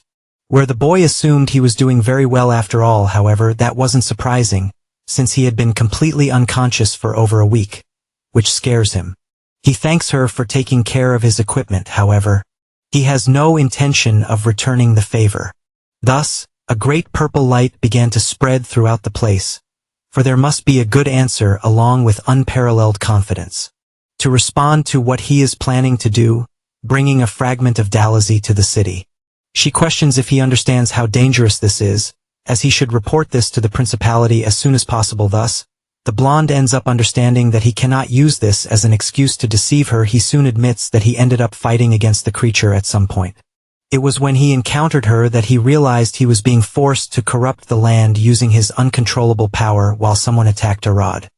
And in that kind of situation, he had no choice but to defend her on his own, where the woman got irritated hearing this because many people died in the end. When someone commits a crime, the person is responsible, and that's why he made a deal ensuring the creature's revenge while allowing it to stay alive. And now this fragment serves as an observer to ensure that he will fulfill his part of the deal. The woman then questions how he had the courage to make a deal with an apostle, but he pleaded with a please at that moment since he needed help to use those powers. The woman questioned if he wanted to bring her to this world, where it was said no, as he only needed to make a small armor with that power. In the end, he asked for a little trust at that moment, for he also doesn't want the plague to end up spreading through the city he likes. She then questions if he understands how much they have already suffered, but in the end, she intends to act as if she hadn't heard anything from then on. Thus, she makes a seal with her hand at that exact moment, soon releasing while assuming that she will act as if it has nothing to do with her. Our protagonist promptly thanks her while it is said that she doesn't believe he is right. However, She is paying back the favor he did by saving her homeland. That's why she questions if he will be able to purify the plague and extract the powers of an apostle, since it will take some time. She quickly ends up questioning about his equipment, where the woman points to the side. Thus, seeing our protagonist's tentacle sword completely broken, his little octopus becomes completely desperate, since it was a very important part of all that, so he wonders where he should go since he has no remaining materials to make equipment. Now he really needs something to replace the giant tentacle, but now that he has leveled up, he might be able to get something even better. After all, he has over 100 million gold with him at this moment, until suddenly a smell reaches him. He wonders what it could be. Where he can hear someone talking about certain things about clothing. He is questioned if that isn't a bit too much to be flaunting in the middle of the city, since this person is wearing a completely disgusting kind of avatar. Don't forget to leave a like and subscribe to the channel, folks.